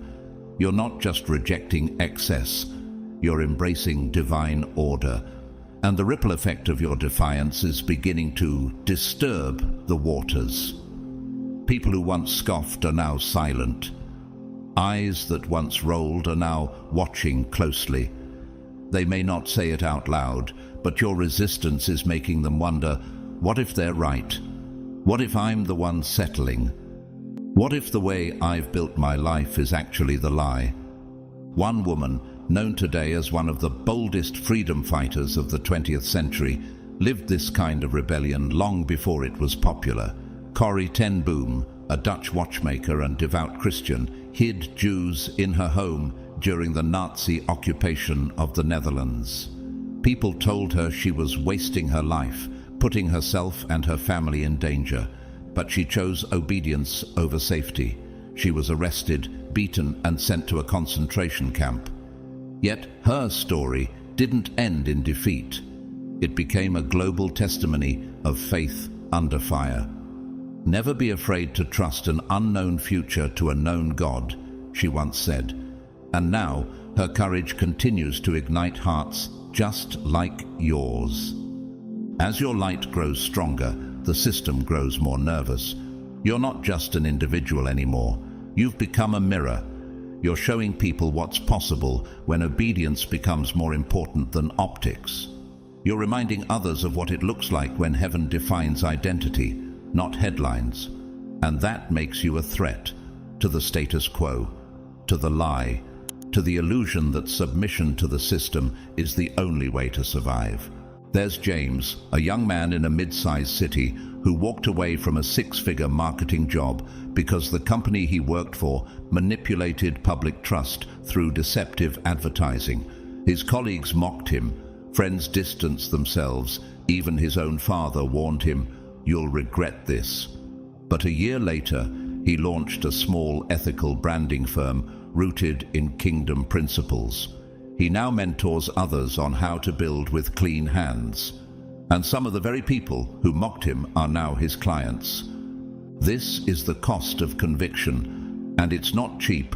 Your life has become a living parable, And just like the prophet Elijah, who stood alone on Mount Carmel in a showdown with 450 prophets of Baal, you've been summoned into a confrontation that reveals whose God truly answers by fire. 1 Kings 18:36-39. You didn't ask for the spotlight. You didn't seek to provoke. But your refusal to bow has done what your words never could. It exposed the emptiness of their idols. And just like Elijah, just like Daniel, just like Jesus himself, your faithfulness has put you on the radar. The authorities are no longer ignoring you.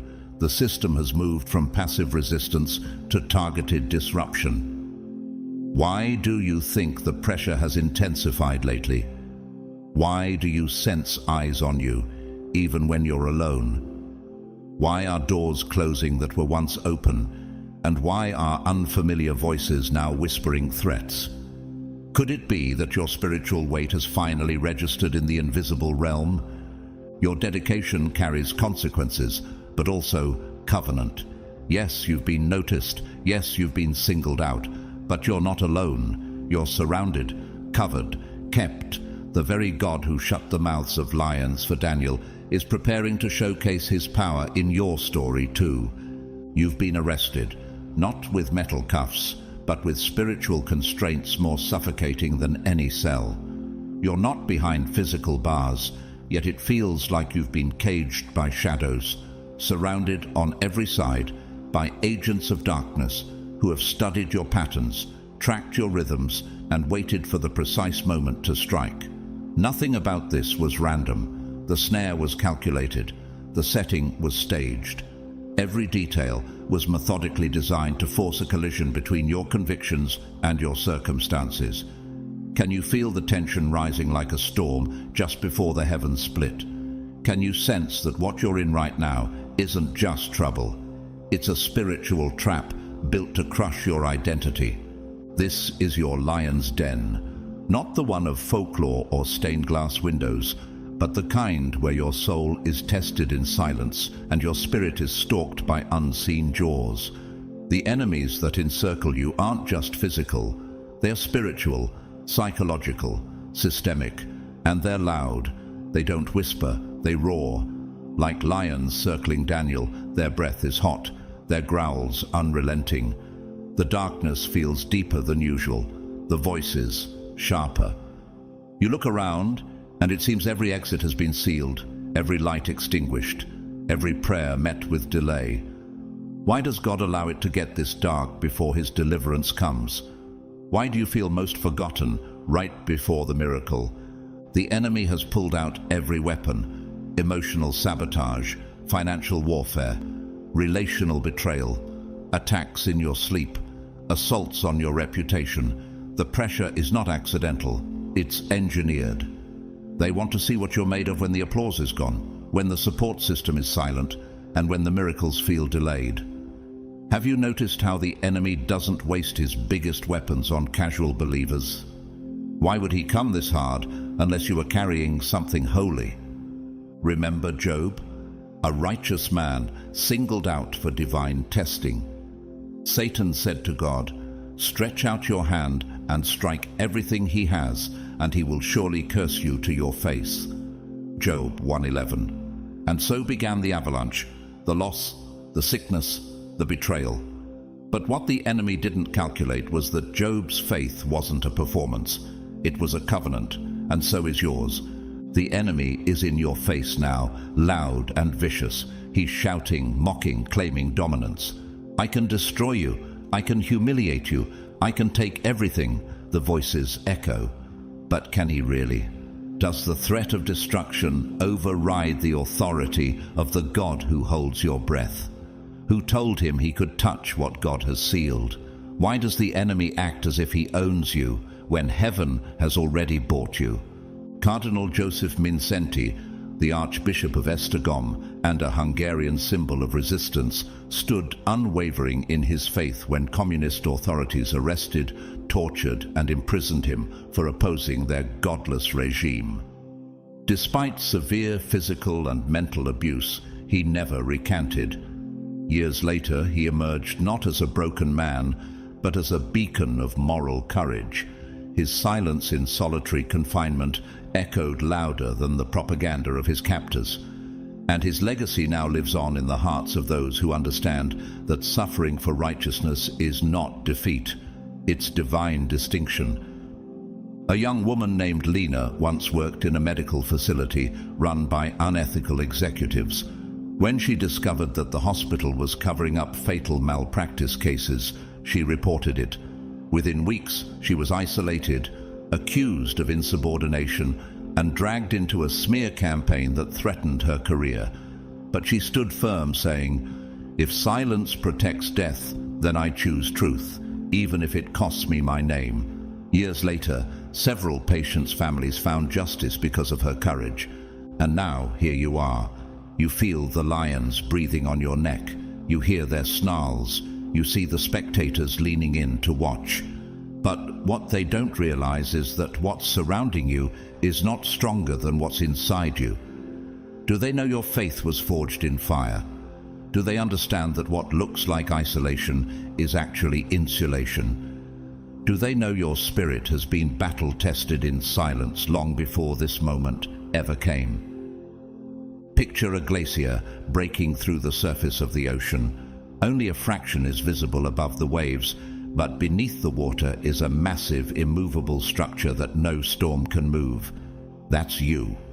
They see the surface, but they don't see the depth. They hear your silence and mistake it for surrender. But deep within, your spirit is holding the line. You are not just under attack, you are under preservation. The den may be sealed, but heaven's decree is louder. The lions may roar, but your God shuts mouths. You were not placed here to perish. You were positioned here to prove that no darkness, no threat, no demon has the authority to unwrite what heaven has ordained. They're snarling now, showing their teeth not just to intimidate, but to declare war on your peace. They bear their strength like wolves around a fire, signaling dominance, trying to communicate one thing loud and clear. Resistance is pointless. Surrender is the only way out. Their movements are calculated. The expressions on their faces are rehearsed. The threats are designed to sound absolute. Why else would they be repeating the same message from different mouths? We own this. We own you. Lay down your weapons or be crushed. But the real battle isn't in their growls. It's in the psychological warfare being waged in the unseen. They know exactly where your pressure points are. They've done their research and their strategy is ruthless. They're not just targeting your surroundings, they're probing your soul. They go after your relationships to isolate you, your reputation to shame you, your resources to weaken you, and your resolve to fracture your spirit. The attack doesn't come from one side, it's a multi-directional siege. Have you noticed how the pressure is always timed perfectly with your most vulnerable moments? Why is it that the moment you start to rise, the arrows come from angles you didn't even know existed? But even in the middle of this chaos, there's a voice inside you, deep, ancient, eternal, that refuses to bow. It whispers something that doesn't match your surroundings. While everything around you is shouting panic, this voice is still. It says, "This is all a show. This isn't what it appears to be. This is a scope, a coordinated illusion crafted to manipulate how you see, how you feel, how you respond." The goal isn't just to hurt you, it's to deceive you, to seduce your mind into interpreting temporary shadows as permanent realities. This tactic isn't new. In 2 Kings 6:15-17, the prophet Elisha's servant panicked when he saw enemy armies surrounding the city. But Elisha prayed, "Open his eyes, Lord, so that he may see." And suddenly, the servant saw the hills full of horses and chariots of fire, heaven's army already in place. What if that's true for you too? What if what surrounds you in the natural is being outnumbered in the spiritual? C.S. Lewis, the British author and theologian, once wrote, "The tyranny of a thing is not in its existence, but in its perceived inevitability." That's what this war is trying to do, make fear seem inevitable. Make compromise feel logical. Make surrender look like survival. But what if you've already been given the sight to see beyond it? A man named Ezra, a former intelligence officer turned pastor, once recounted how high-level interrogators break prisoners, not by pain, but by illusion. They simulate hopelessness, false time cues, fake executions, planted betrayals. And yet, he said the strongest prisoners were those who refused to accept the illusion as truth. The moment you believe the lie, he said, you start cooperating with your captors without realizing it. And yet here you are, eyes wide open. They might be roaring louder, but your discernment is sharper. They want you to collapse under smoke and mirrors, but something in you is cutting through the fog like a sword of light. You're not reacting with panic anymore. You're perceiving with clarity. You've come to understand that the enemy's greatest power is not in what he actually does to you, but in what he convinces you to do to yourself. There's a young single mother named Mariam who once faced a barrage of legal threats and public humiliation when her former employer tried to silence her whistleblowing. She was told, "You'll lose your kids, you'll lose your name, you'll lose everything." But instead of folding, she walked into court with nothing but a Bible and her conviction. The judge, after reviewing the evidence, threw out the accusations and said, "Truth defends itself." What she thought would end her became her unveiling. Imagine a desert mirage shimmering in the heat, appearing solid but vanishing as you draw near. That's the nature of this attack. From afar, it looks unstoppable, but as your faith brings you closer to it, you begin to see it was only smoke, only fear dressed up in costume. They might have some power in the natural realm, but they cannot touch your anointing. They cannot corrupt your calling. They cannot revoke what heaven has sealed. So, Stian, don't just survive the illusion. Dismantle it. Let your clarity become a weapon. Let your stillness become defiance. Because now you know the truth. The lions may show their teeth, but they have no authority over your soul. And heaven has already declared, "No weapon formed against you shall prosper." Isaiah 54:17. The lions are roaring for dramatic effect, but they're actors in a performance they can't finish. The volume is high, the gestures are fierce, but the power behind their threats, it's hollow. They snarl and pace like executioners, but the chains they rattle are illusions. The intimidation is loud, but not lawful. It shakes the flesh, but it cannot reach your covenant. And yes, you probably flinched. Who wouldn't? Scripture doesn't sanitize the terror. Even Daniel, the seasoned prophet who had seen visions of empires rising and falling, was human. Imagine standing in that stone pit, darkness pressing in, and hearing the growls grow closer.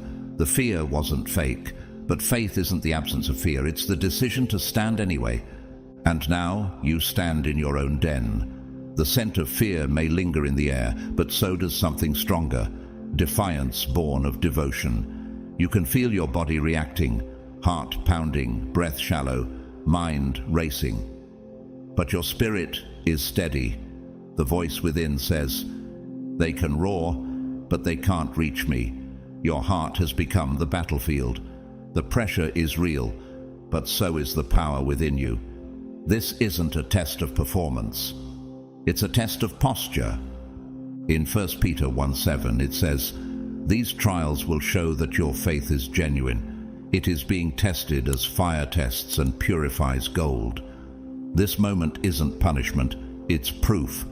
God is allowing this shaking not to expose your weakness, but to display your worth. The spiritual realm is watching, not as spectators of your destruction, but witnesses of your demonstration. Your reaction right now echoes into dimensions far beyond the physical. What kind of spirit still praises under pressure? What kind of heart still worships while the walls close in? Nelson Mandela, once labeled a terrorist by the system he opposed, spent 27 years in prison for refusing to abandon his vision of justice.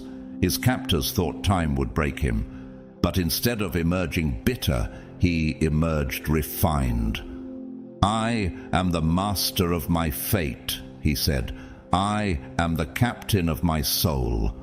That wasn't arrogance, it was the maturity of a man whose suffering had forged clarity. That's the kind of posture you carry now. Not defiance for its own sake, but the resolve of one who knows where their true citizenship lies.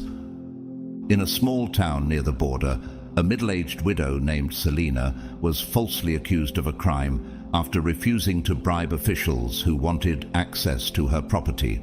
She faced court alone, armed with nothing but her journal, her prayers, and a copy of Psalm 91. Everyone thought she would plead guilty out of fear. Instead, she stood and said, "If this is the price of obedience, then so be it. I won't bend for comfort." The judge was stunned into silence. Within days, the charges were dropped, and the same official who persecuted her was removed for corruption. You've reached a holy threshold. Earthly concerns have lost their grip. Comfort no longer seduces you. Approval doesn't validate you. Success no longer defines you. You've tasted something eternal, and now everything else feels temporary. You're no longer surviving just to keep a reputation. You're living to uphold a revelation. What motivates others no longer moves you. When comfort demanded your compromise, you chose the cross. When reputation asked for your silence, you chose truth. You didn't make this decision out of recklessness, but revelation. This isn't suicidal thinking, it's sacred surrender. Like Paul, who wrote from prison, "To live is Christ, to die is gain." Philippians 1:21. You found the kind of love that redefines loss. What you've discovered is treasure buried so deep that nothing else matters. This is what Jesus meant when he spoke of the kingdom like a pearl of great price, so precious that you'd sell everything just to have it. Matthew 13:45-46. You've tasted the eternal, and now the temporary doesn't tempt you. You've touched something sacred, and now the counterfeit has no allure. Imagine a mountaintop struck by lightning. The tree at the summit is burned, stripped and battered, but still rooted. That's you. The storm hit, the wind howled, the fire came, and yet you're still standing, still rooted in something deeper than fear, deeper than emotion. You've become a thunderproof testimony, and to the darkness that roars and rattles and repeats its threats, your declaration is final. I don't care about the noise. I don't care about your illusions. I care about God, and that's all that will ever matter. You haven't just survived the pressure, you've revealed the gold inside your soul. This kind of defiance doesn't just annoy the system, it dismantles it. The entire structure of fear collapses when it has nothing left to hold over you. Fear is only effective when you're still bargaining with comfort, still clinging to control, still guarding a piece of your life from surrender. But when you've already handed it all over to God, your reputation, your resources, your future, then the enemy is left with an empty arsenal. What can they threaten when you've already died to self? What leverage do they have when your affections no longer anchor you to this world? The boldness pulsing through you didn't come out of nowhere.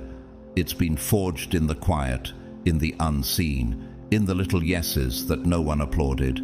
Each decision to choose trust over trauma, truth over safety, obedience over convenience. Those weren't random. They were divine training grounds. Every small trial was weightlifting for your spirit. What you're walking in now is not accidental. It's earned. Not earned by striving, but by surrender. 2 Corinthians 5:13 reminds us, if we are out of our mind, it is for God. If we are in our right mind, it is for you. Paul understood this holy madness, this sanctified irrationality that confuses the world. You're not insane, you're aligned. You've tapped into something so eternal, so sovereign, so radiant, that ordinary logic doesn't apply to you anymore. You've entered into a divine paradox. The deeper your surrender, the stronger your safety. The more you release, the more you receive. The world calls it foolishness, but heaven calls it faith. Saint Joan of Arc, a young peasant girl with no military training, once led French troops to victory because she claimed God had spoken to her. Burned at the stake for her unwavering belief, she declared in her final moments, "Hold the cross high so I may see it through the flames." History remembers her not as a heretic, but as a prophetess, a martyr, a vessel of divine audacity. Her madness wasn't insanity, it was vision others couldn't bear to see. In the heart of a megacity, a woman named Nadira walked away from a lucrative position in an elite political circle after being asked to manipulate public policy for private gain. She chose to expose the corruption instead.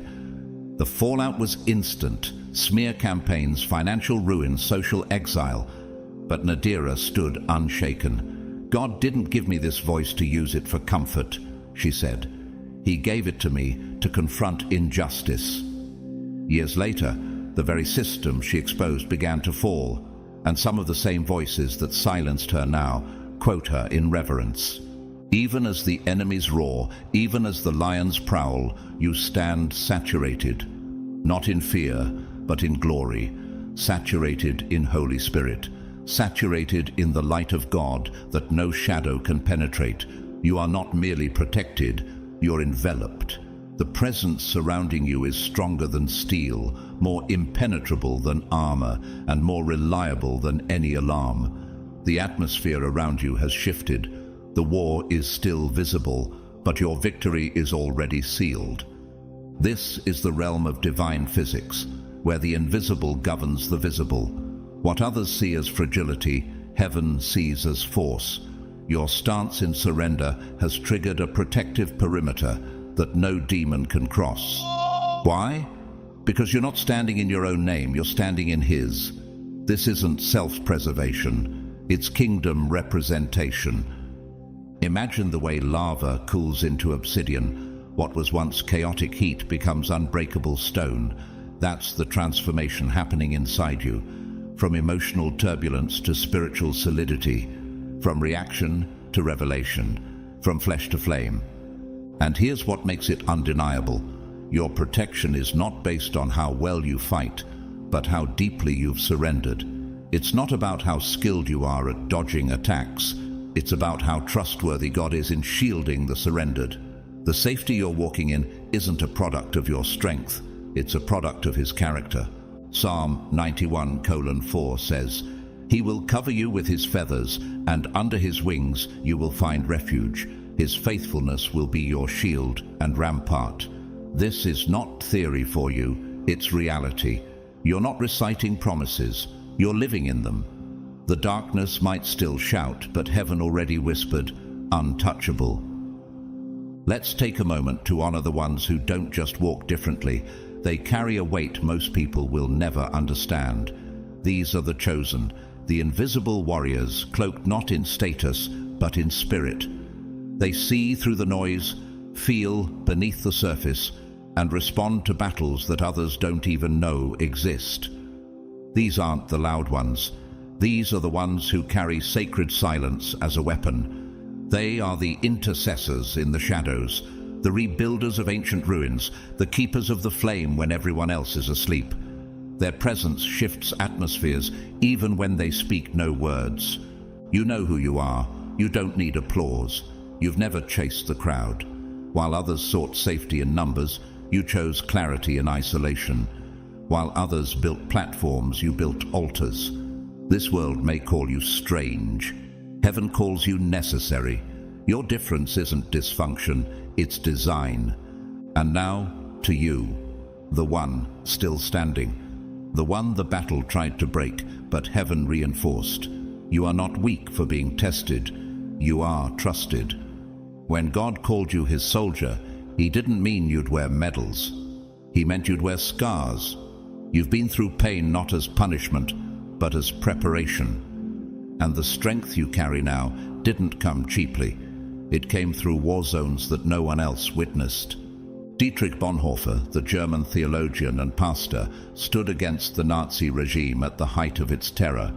He was imprisoned, interrogated, and eventually executed, yet never once compromised his allegiance to Christ.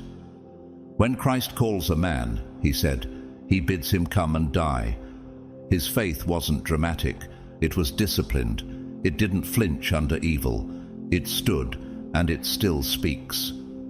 Outside the public eye, a man named Jalen turned down a high-ranking executive role after learning that the position required him to endorse unethical surveillance practices targeting innocent communities. His friends called it career suicide. He called it spiritual obedience. Years later, he started a non-profit advocating for digital justice, and his story helped shift national conversations around privacy ethics. You, too, have reached a point of no return. The enemy may have thought he could wear you down, but what he didn't expect was the fire in your bones, the holy resolve of someone who has already died to self. You're not afraid of what they can take from you because you've already given it all to God. You've seen too many divine reversals to believe this is the end. You've heard God too clearly in the midnight hour to let fear rewrite the script.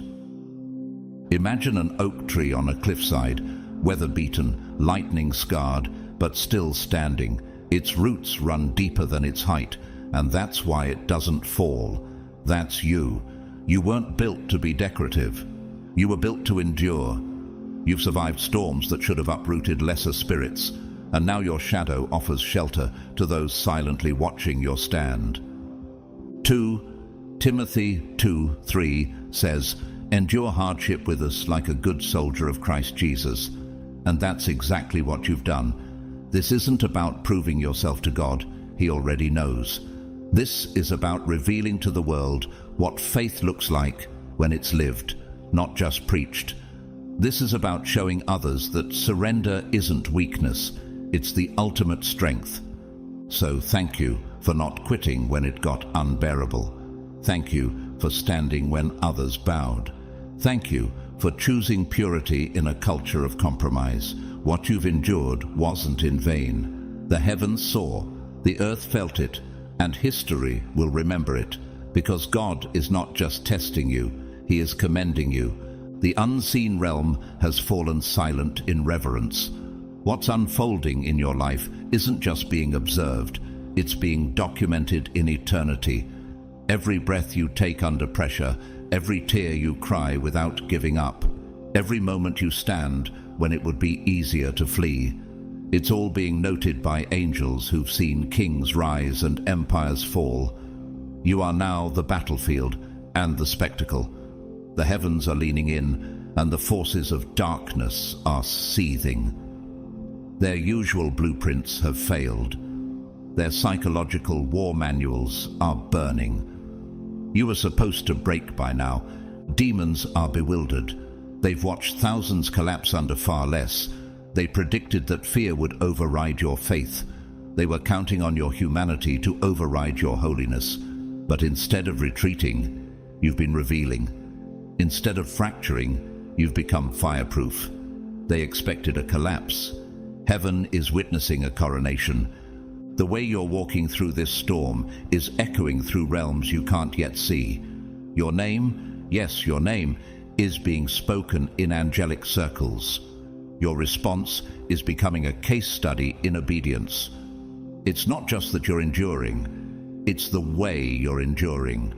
With peace that makes no sense, with joy that's defiant, with clarity that cuts through chaos. The fire hasn't touched you the way they thought it would. The enemy expected ashes. God is revealing gold. Hebrews 12:1 speaks of a great cloud of witnesses watching us run the race. You're in that arena now, not to prove your worth, but to unveil His. Your endurance has turned into a banner. Other believers, some you'll never meet, are gaining courage by watching how you carry this season. Your life is becoming a lighthouse, not because it's easy, but because it's anointed. Corrie 10. Boom, who once hid Jewish families from Nazi forces and was imprisoned in a concentration camp, famously said, "There is no pit so deep that God's love is not deeper still." Her survival didn't just preserve her life. It ignited generations with the knowledge that faith isn't fragile. Neither is yours. What tried to bury you is now broadcasting your boldness. In a rural village battered by corruption and silence, an elderly man named Thomas refused to surrender his land to a cartel-backed development scheme. Threats came, bribes followed, and finally attacks. But he built a chapel with his own hands at the center of the disputed property and prayed there every dawn. When he died, his land was legally preserved as a sanctuary, protected by the very government that once ignored him.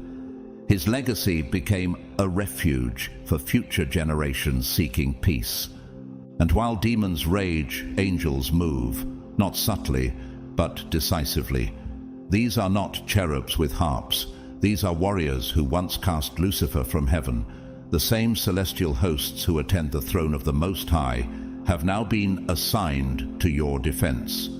Not because you're elite, but because you're entrusted. Not because you demanded help, but because your surrender summoned it. Imagine the wings of 100,000 stars folding over you, absorbing every threat, every dart, every curse hurled your way. Imagine voices once singing, "Holy, holy, holy," before God, now roaring silence into your enemies' mouths. This isn't poetic language. This is spiritual reality. You are not alone. You never were. What the scope tried to do has utterly failed. The fear campaign didn't just backfire. It detonated the lie that you were ever vulnerable in the first place. What was designed to destroy you has instead deepened your discernment, sharpened your authority, and magnified the presence of God in and around your life. You've become the unexpected threat, the underdog who didn't break, the vessel that wouldn't shatter. Psalm 34:7 says, "The angel of the Lord encamps around those who fear him and delivers them." That's not just a verse for you, it's your reality. The angelic armies haven't just observed your trial, they've intervened. What was meant to be your tomb has become your testimony. What was meant to be the end is about to be heaven's unveiling. So let the record show you were outnumbered but not overpowered, surrounded but not surrendered. You were targeted but you became a threat. What they meant to silence you only summoned heaven. And now, the roar of lions has been replaced by the whisper of wings.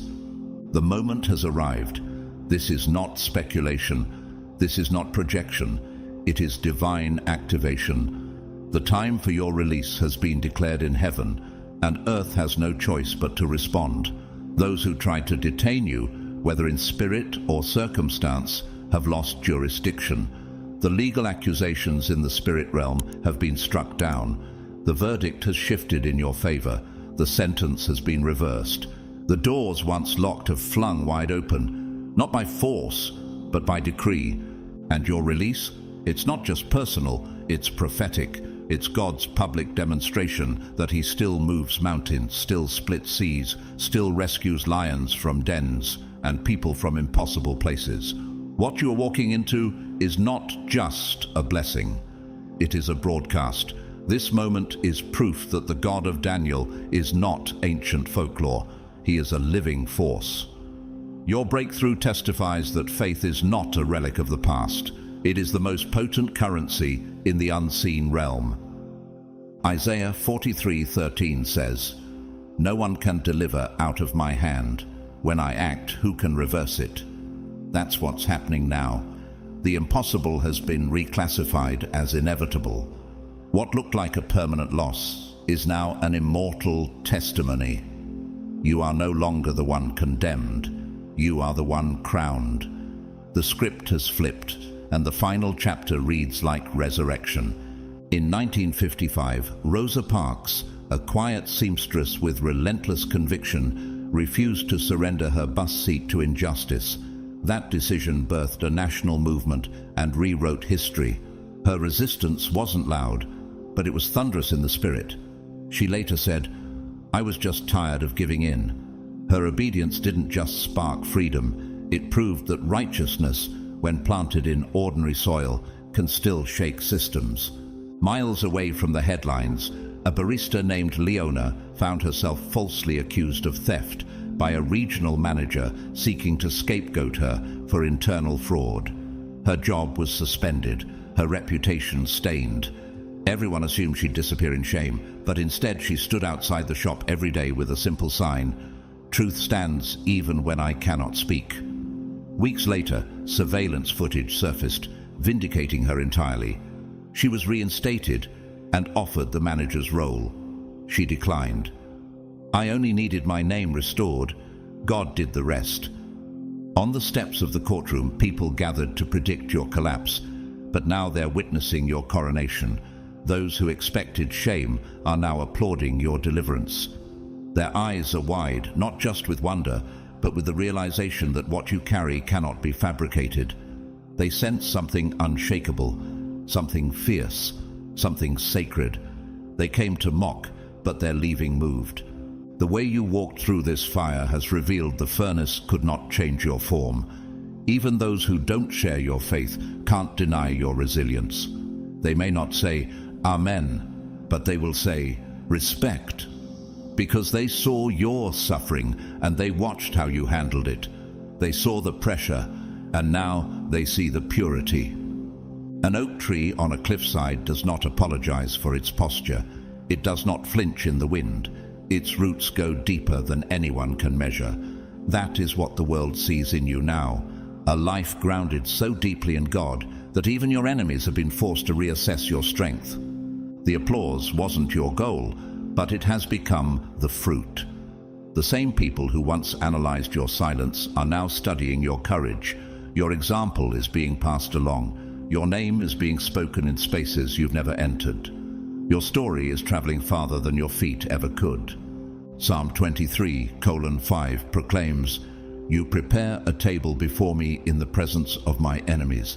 That table is set, that audience is gathered, and they're watching, some in awe, some in repentance, all in recognition that what you carry isn't performance, it's power, heaven-backed, hell-defying, legacy-defining power. And now your release marks more than a moment. It marks a movement. The lion's roar has been silenced.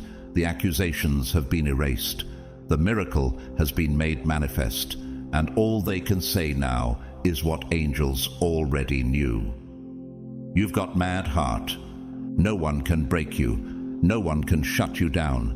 No person, no principality, no structure on this earth or in the atmosphere above it has the authority to intimidate what heaven has fortified.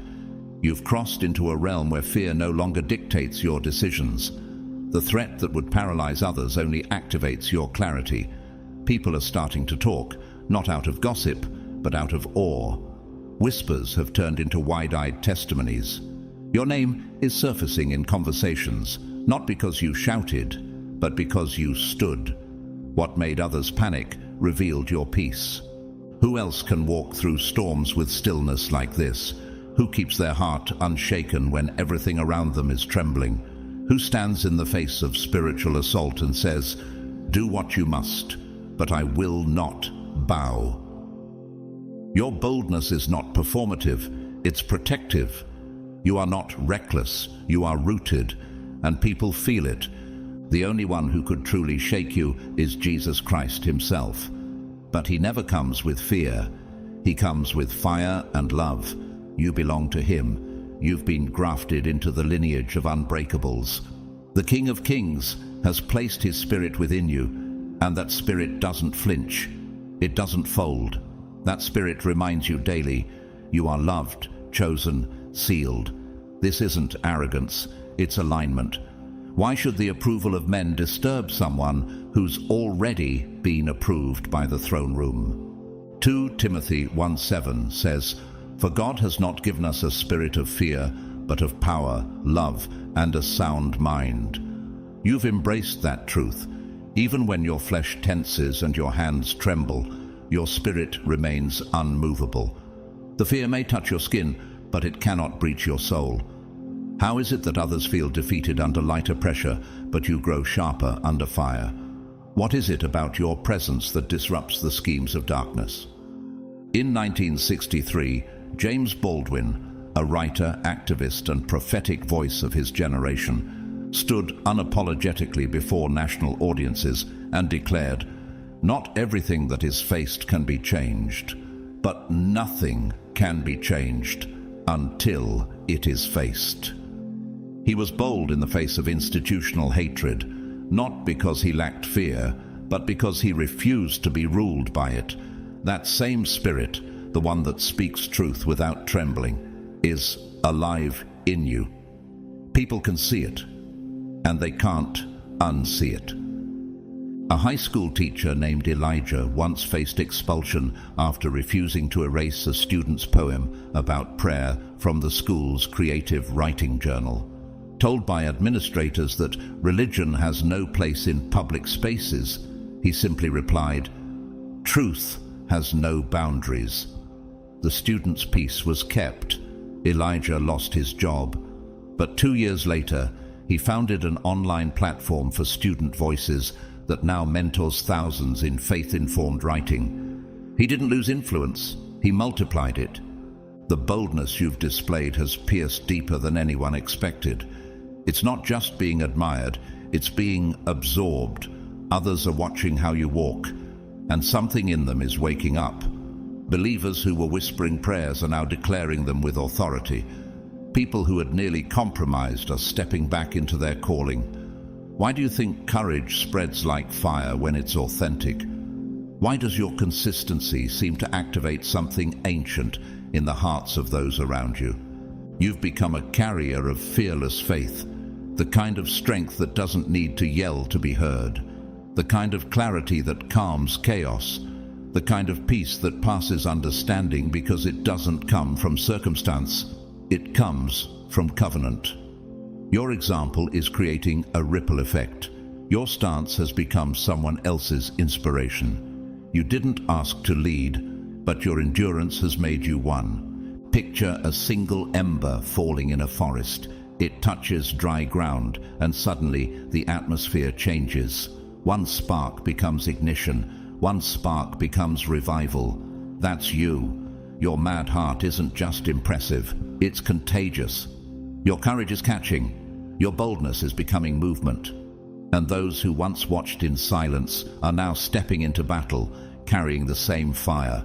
You didn't just survive, you sparked awakening. A royal decision has already been made. On the other side of this trial, a king has been waiting, not just out of curiosity, but with divine anticipation. Someone in a seat of influence, a voice of consequence, has been watching your journey with trembling reverence. Not everyone dismissed you. Not everyone scoffed. This king represents divine authority expressed through human structure, watching your trial, not to condemn, but to witness. Could it be? They wondered. Is their God really that powerful? Is this one truly marked by heaven? Will we see a miracle unfold before our eyes?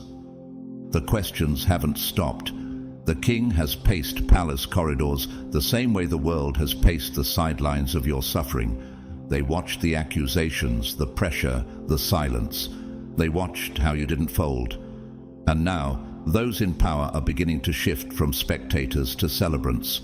They've seen strength that can't be explained, faith that can't be manipulated, joy that can't be extinguished. What kind of person survives a lion's den and walks out more radiant than before? What kind of spirit refuses bitterness when betrayal was justified? Daniel 6:23 records, "When Daniel was lifted from the den, no wound was found on him, because he had trusted in his God." The same astonishment that fell upon King Darius when he saw Daniel alive is rising again. The king didn't just observe, he declared, he decreed. And so will those assigned to your destiny. Your survival was never just for you. It was to testify to those in authority that your God is no myth.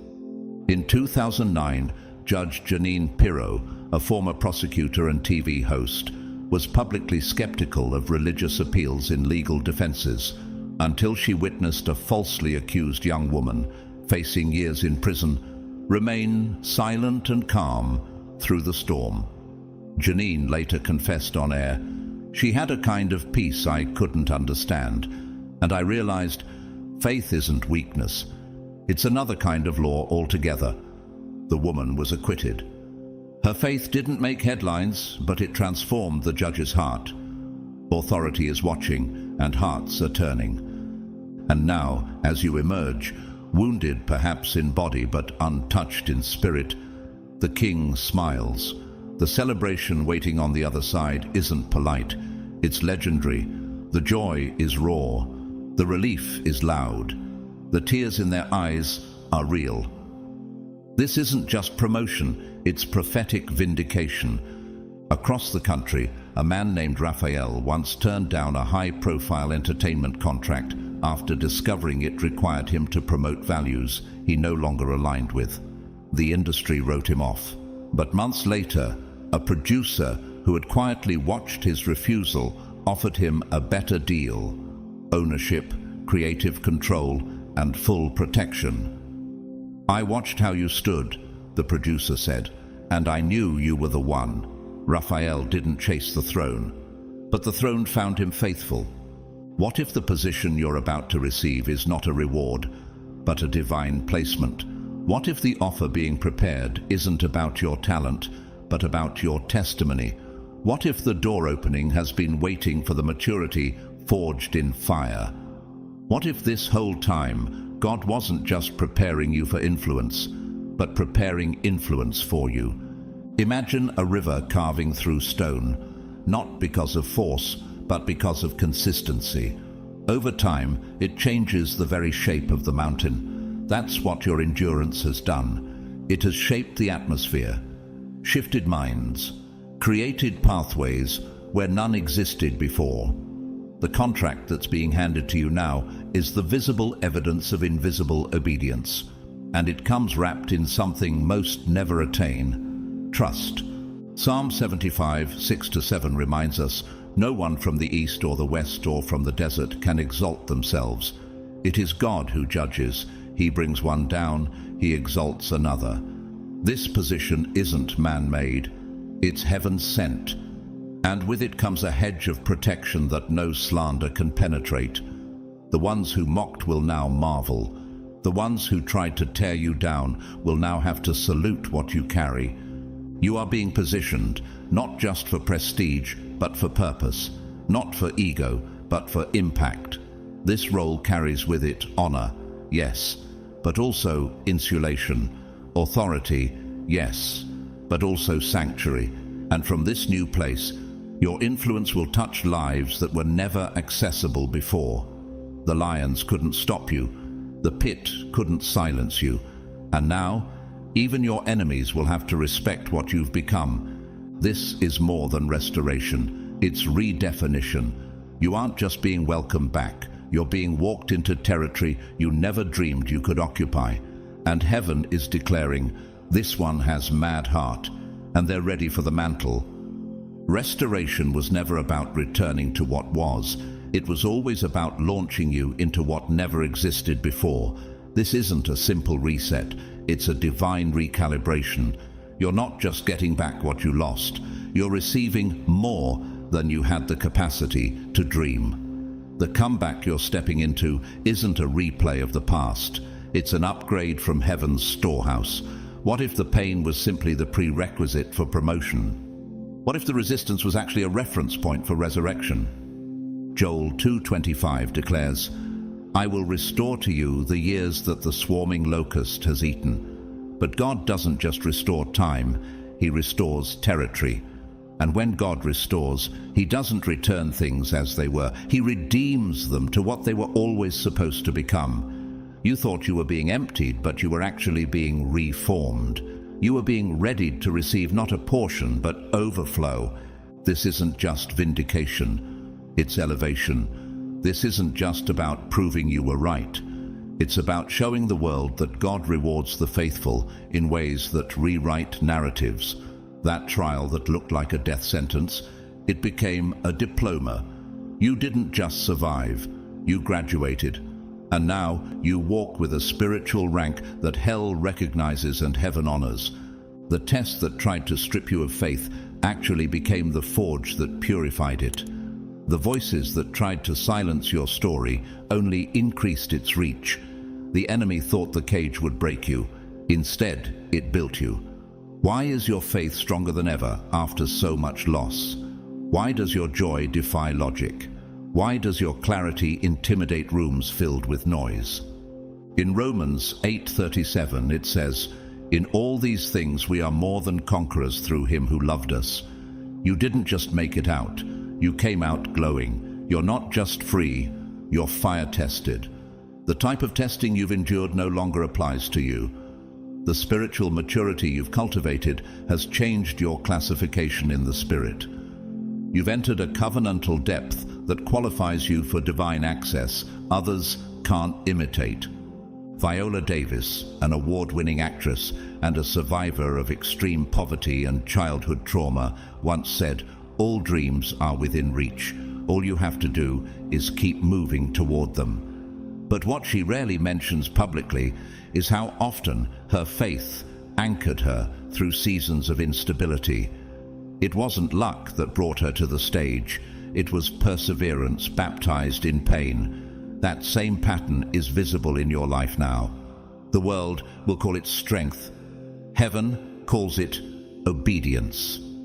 In a remote village, a woman named Naomi worked years to build a small shelter for abandoned girls. When the building was burned down by opposition, many assumed her mission had ended. But instead of quitting, she fasted for 21 days and kept gathering the girls under a nearby tree. News of her persistence reached a global non-profit, which later funded a new facility triple the size of the original. "They tried to erase me," she said, "but fire only refined what God had already spoken. You are now standing in the never again season. Never again will you be treated like an experiment for the enemy's schemes. Never again will your faith be toyed with by the hands of manipulation. You're done with cages. You're done with fear tactics. You've been marked as unshakable. Why would God let you return to systems you've outgrown? Why would he permit the same test again when you've already passed with distinction? You're not just recognized, you're revered. And not because you demanded honor, but because you carried humility. Not because you chased applause, but because you chased presence. The supernatural glow that now surrounds you isn't hype, it's holiness. People can sense it. They don't know how to explain it, but they feel it when you walk in the room. Something about your presence says, this one has been with God. Visualize the core of the earth, molten, radiant, pressurized. It's hidden from view, yet it fuels everything above it. That's the kind of fire burning in your heart now. It's not emotional hype, it's holy combustion. Your spirit has become a furnace of divine intimacy. You're not stirred by songs, you're ignited by secret place encounters. This isn't religious enthusiasm, it's spiritual transformation. You've become the evidence that intimacy with God produces unshakable identity. And now the recognition is rising. Your faith is not only being acknowledged, it's being imitated. The fire in your soul has become light for others. The boldness in your stance is sparking awakening in hearts that were growing cold.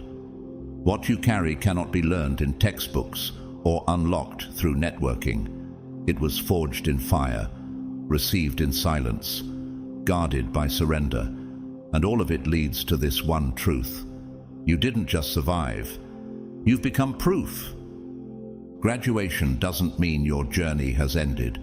It means you've been entrusted with more. You're not stepping away from the battlefield, you're stepping into command. What you endured wasn't to disqualify you, it was to promote you. And now heaven is issuing your advancement. The faithfulness you demonstrated when no one was watching is about to be honored where everyone can see. The private integrity you guarded in silence is about to echo in places of influence. Your anointing has been authenticated in the wilderness. and now it will be activated in public spaces. You've entered a spiritual maturity where intimidation doesn't register the same. Fear has lost its grip because love has taken root. You walk with the kind of quiet confidence that turns chaos into calm. What others call courage, you call covenant. You didn't fake peace, you cultivated it. You didn't rehearse bravery, you became it. What kind of person smiles in the face of a threat and walks forward anyway? What kind of soul doesn't bow when systems demand compromise? The only one with the authority to command your trembling is Jesus Christ himself. But he doesn't threaten, he invites. He doesn't rule by fear, he reigns through love. You belong to him, you are his, sealed by his Spirit, anchored by his presence. Romans 8:15 reminds you, you did not receive a spirit of fear, but the spirit of adoption, by whom we cry, Abba, Father. This is where your fearlessness flows from, not ego, but identity, not bravado, but belovedness. The love of God has become your fortress. It doesn't waver when emotions do. It doesn't vanish when the battle intensifies. It remains when everything else feels unstable. 1 John 4:18 says, "Perfect love casts out fear." And that's what has happened. Fear isn't tolerated in your atmosphere anymore because love has taken up full residence. You've reached a place where even if fear taps on the surface of your humanity, it can't infiltrate the foundation of your faith. You know who you are, but more importantly, you know whose you are. What once shook you now sharpens you. What once overwhelmed you now overflows from you as authority. Chadwick Boseman, celebrated actor and man of deep private faith, filmed his most iconic roles while secretly battling cancer. Few knew the pain he carried. But he once said, "When God has something for you, it doesn't matter who stands against it. He will move someone out of the way. He will open a door." His quiet strength, forged in suffering, was not performance, it was power. And it left an imprint that still reverberates, just like the strength you're now known for. In a busy city clinic, a nurse named Adeline was quietly disciplined for praying with a grieving patient. Administrators warned her to stop mixing faith with care, but the patient's family began sharing how Adeline's prayers changed their entire hospital experience. Word spread. Months later, hospital leadership offered her a new role, head of spiritual wellness for terminal care. Adeline didn't fight for recognition. Her faith fought for her. That's the kind of influence you're stepping into now. Not because you chased position, but because your posture attracted promotion.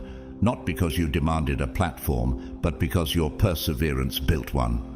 What if the storm wasn't meant to sink you, but to reveal that you've become the storm? Imagine the way tectonic plates shift deep beneath the ocean. Silent, powerful, and unstoppable. That's what has occurred within you. An inner restructuring, a holy realignment, an unshakable confidence that can't be undone by surface turbulence. Your foundation has been reset at the core. This isn't the end of your story. This is the beginning of a new chapter, one where you lead with divine confidence and walk in unshakable assurance of God's protection and purpose.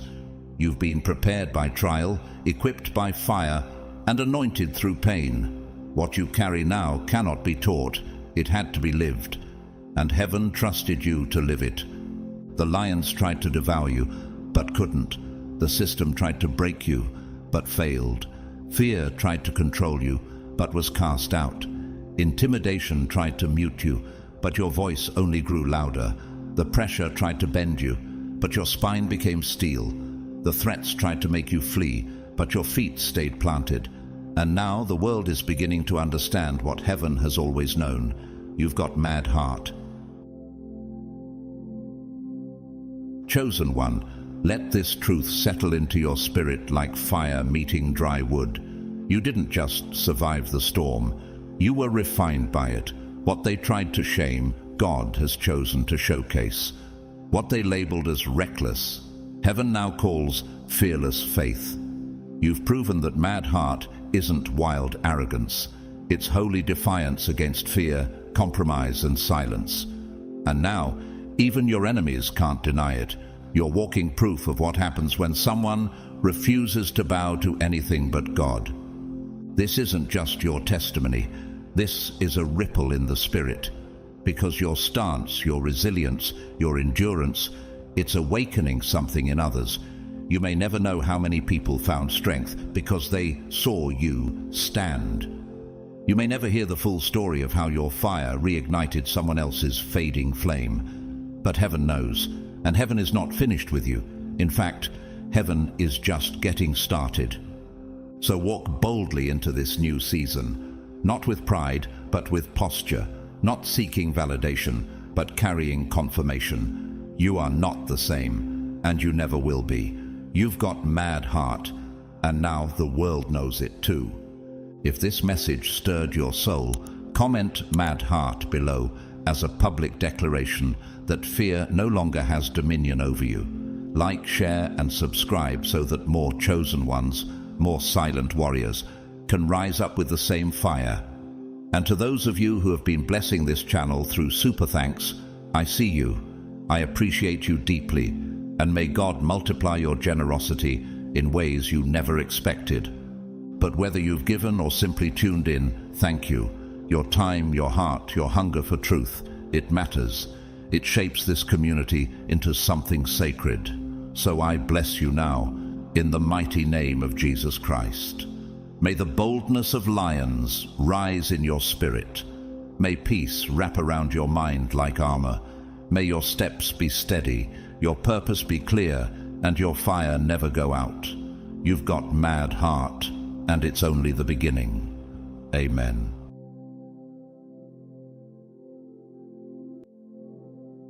Chosen one, can you feel it?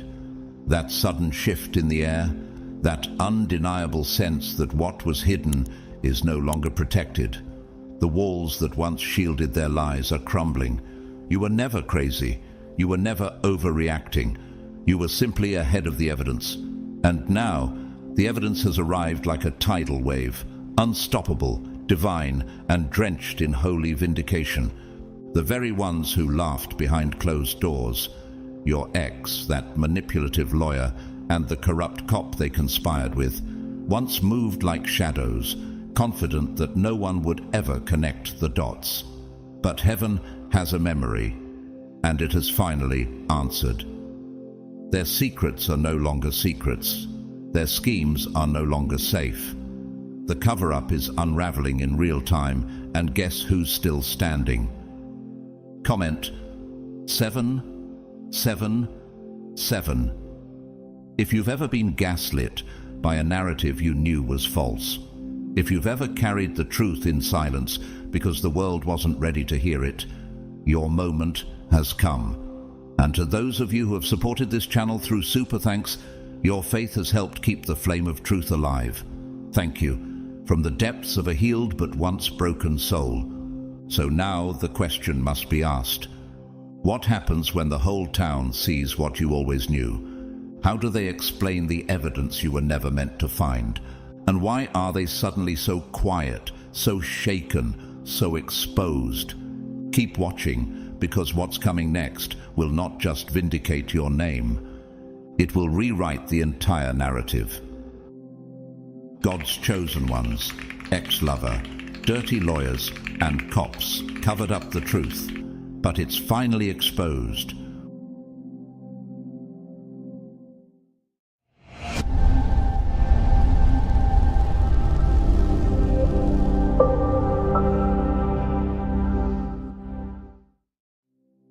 Where once your voice was drowned in dismissal and your truth met with cold stares, now an unstoppable wave of righteous fury is building.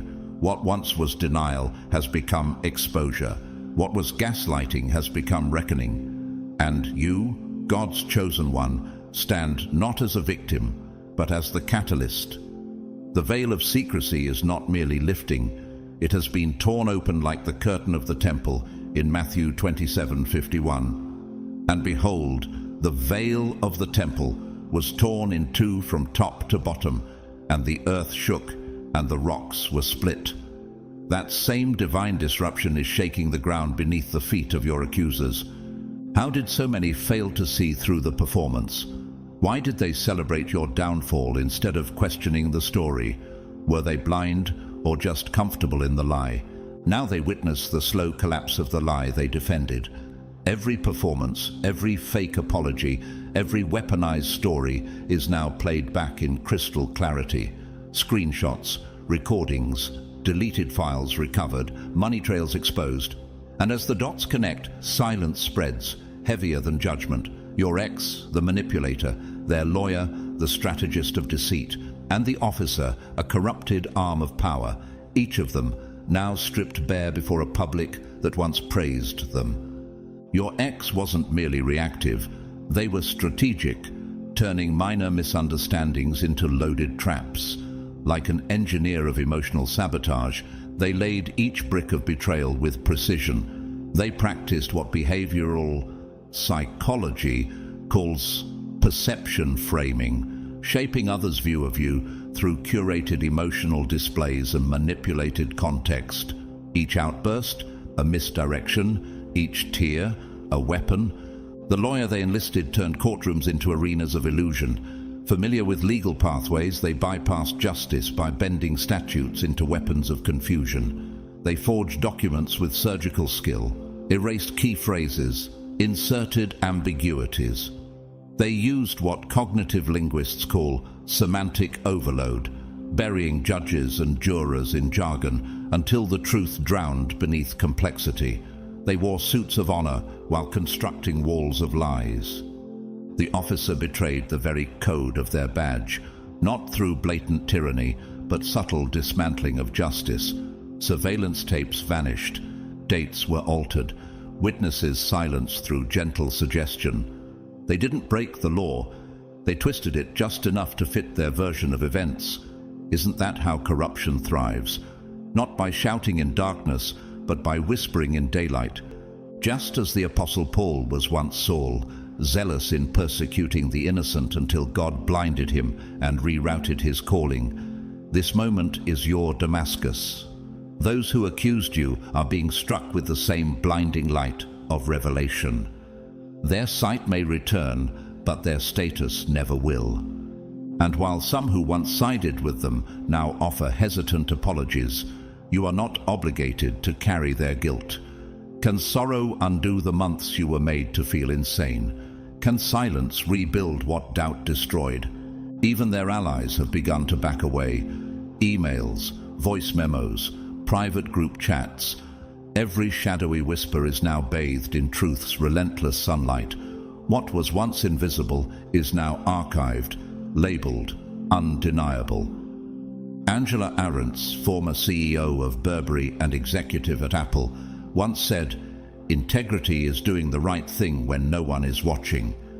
But what happens when you finally shine light on those who did everything wrong because they thought no one was watching? The world watches now, and not all infamous figures are born in headlines.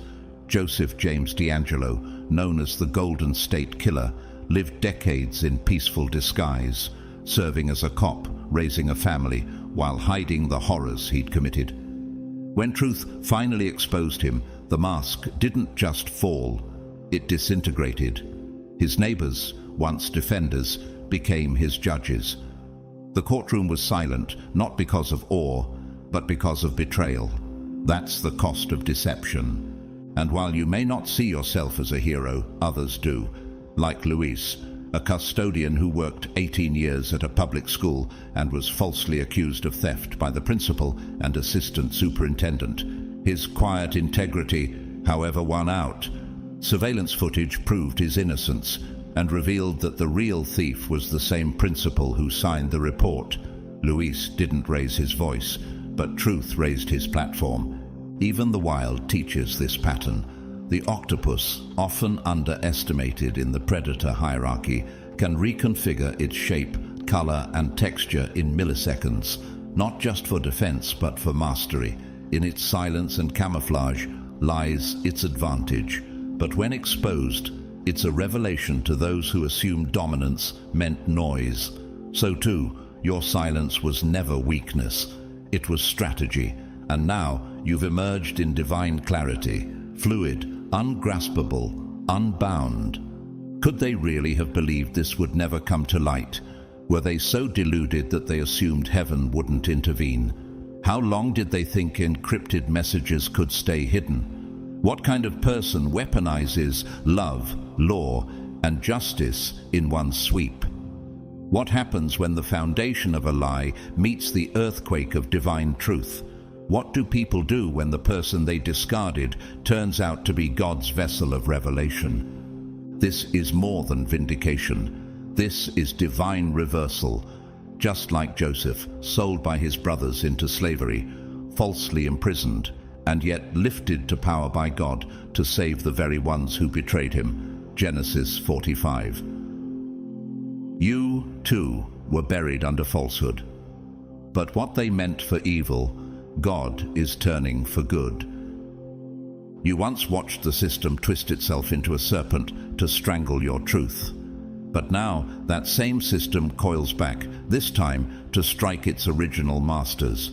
It moves not with hesitation, but with the inevitability of divine timing. God has reconfigured the very architecture of power. What once closed against you now opens with fire. What once erased you now reintroduces you, this time not as the accused, but as the vessel of justice. You, God's chosen one, were never abandoned. Heaven simply allowed time to ferment the truth into something undeniable. And now, a new generation of officials, untouched by the corruption of your past, step into the arena. They do not arrive with bias, but with blueprints of righteousness.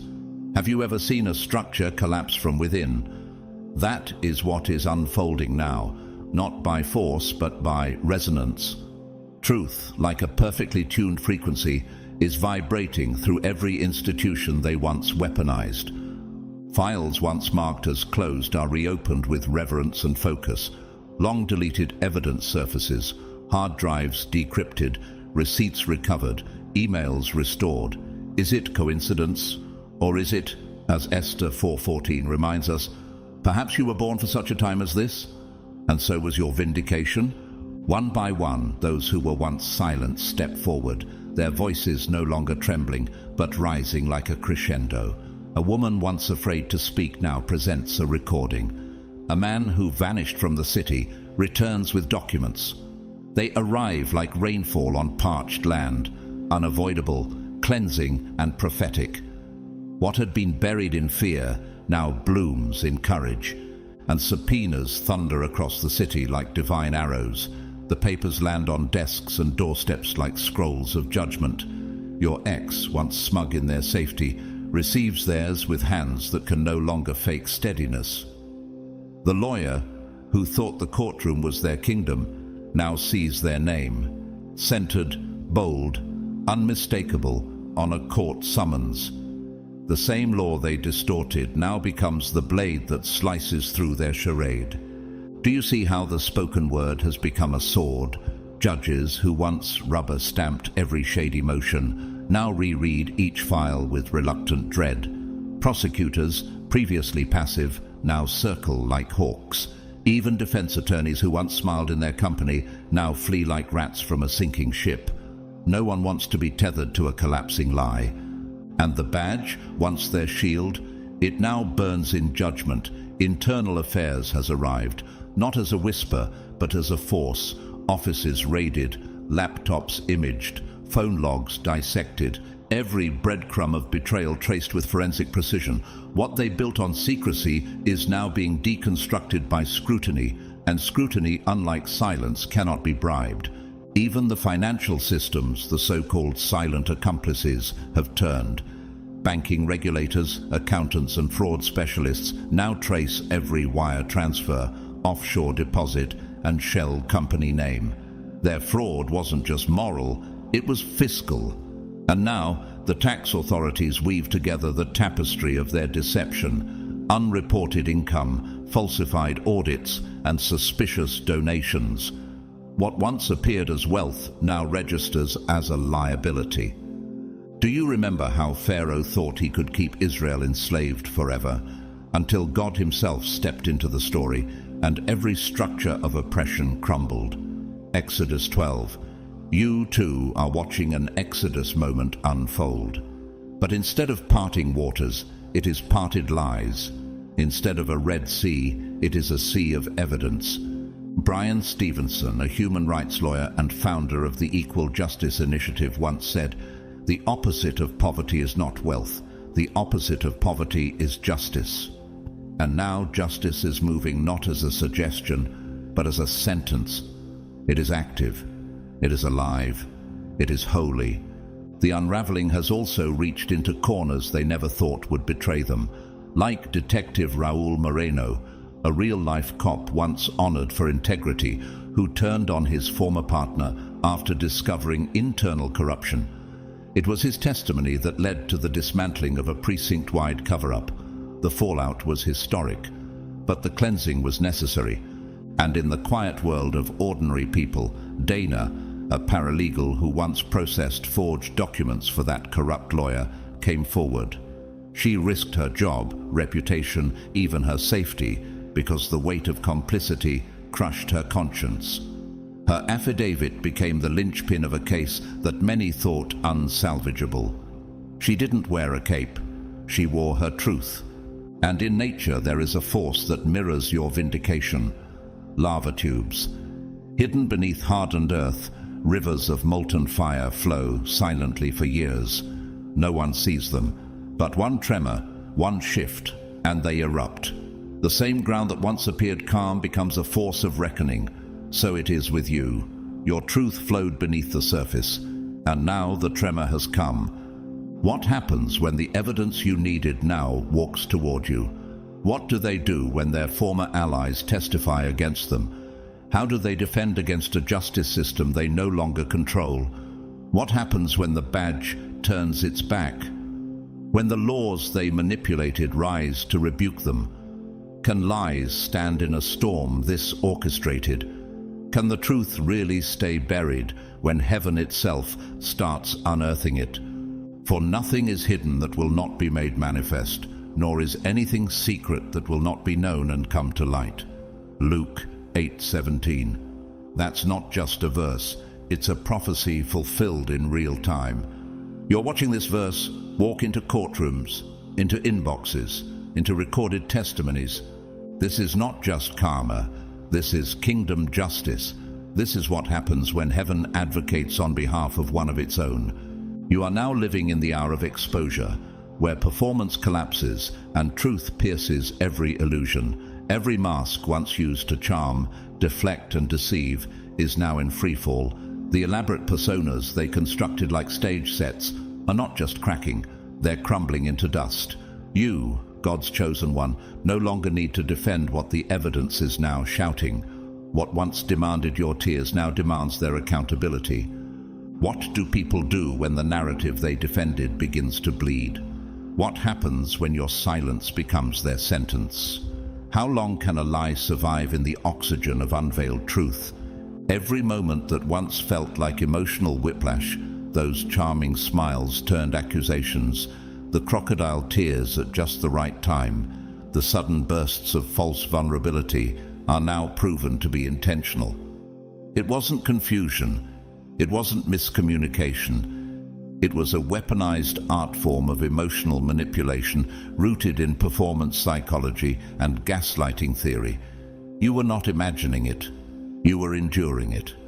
And now, that endurance is backed by evidence. Their private messages are no longer private. Their strategy is no longer veiled. In one thread with the lawyer, you're labeled a threat to neutralize, not a person to understand. In another, with the crooked officer, they casually discuss illegal surveillance like weekend plans. And perhaps most chilling of all, discussions about financial assets, your assets, reduced to cold numbers, divided like war spoils between conspirators. There was never love there was leverage. You were never in a relationship. You were a resource, And now that the illusion has shattered, even their closest allies are stunned into silence. Friends who once echoed their stories now step away. Family members who swore by their character begin to remember inconsistencies. Former colleagues no longer meet their eyes. The mask didn't just slip, it shattered. Do you remember Judas's kiss in Gethsemane? Luke 22:48. It wasn't the kiss that wounded. It was the betrayal behind it.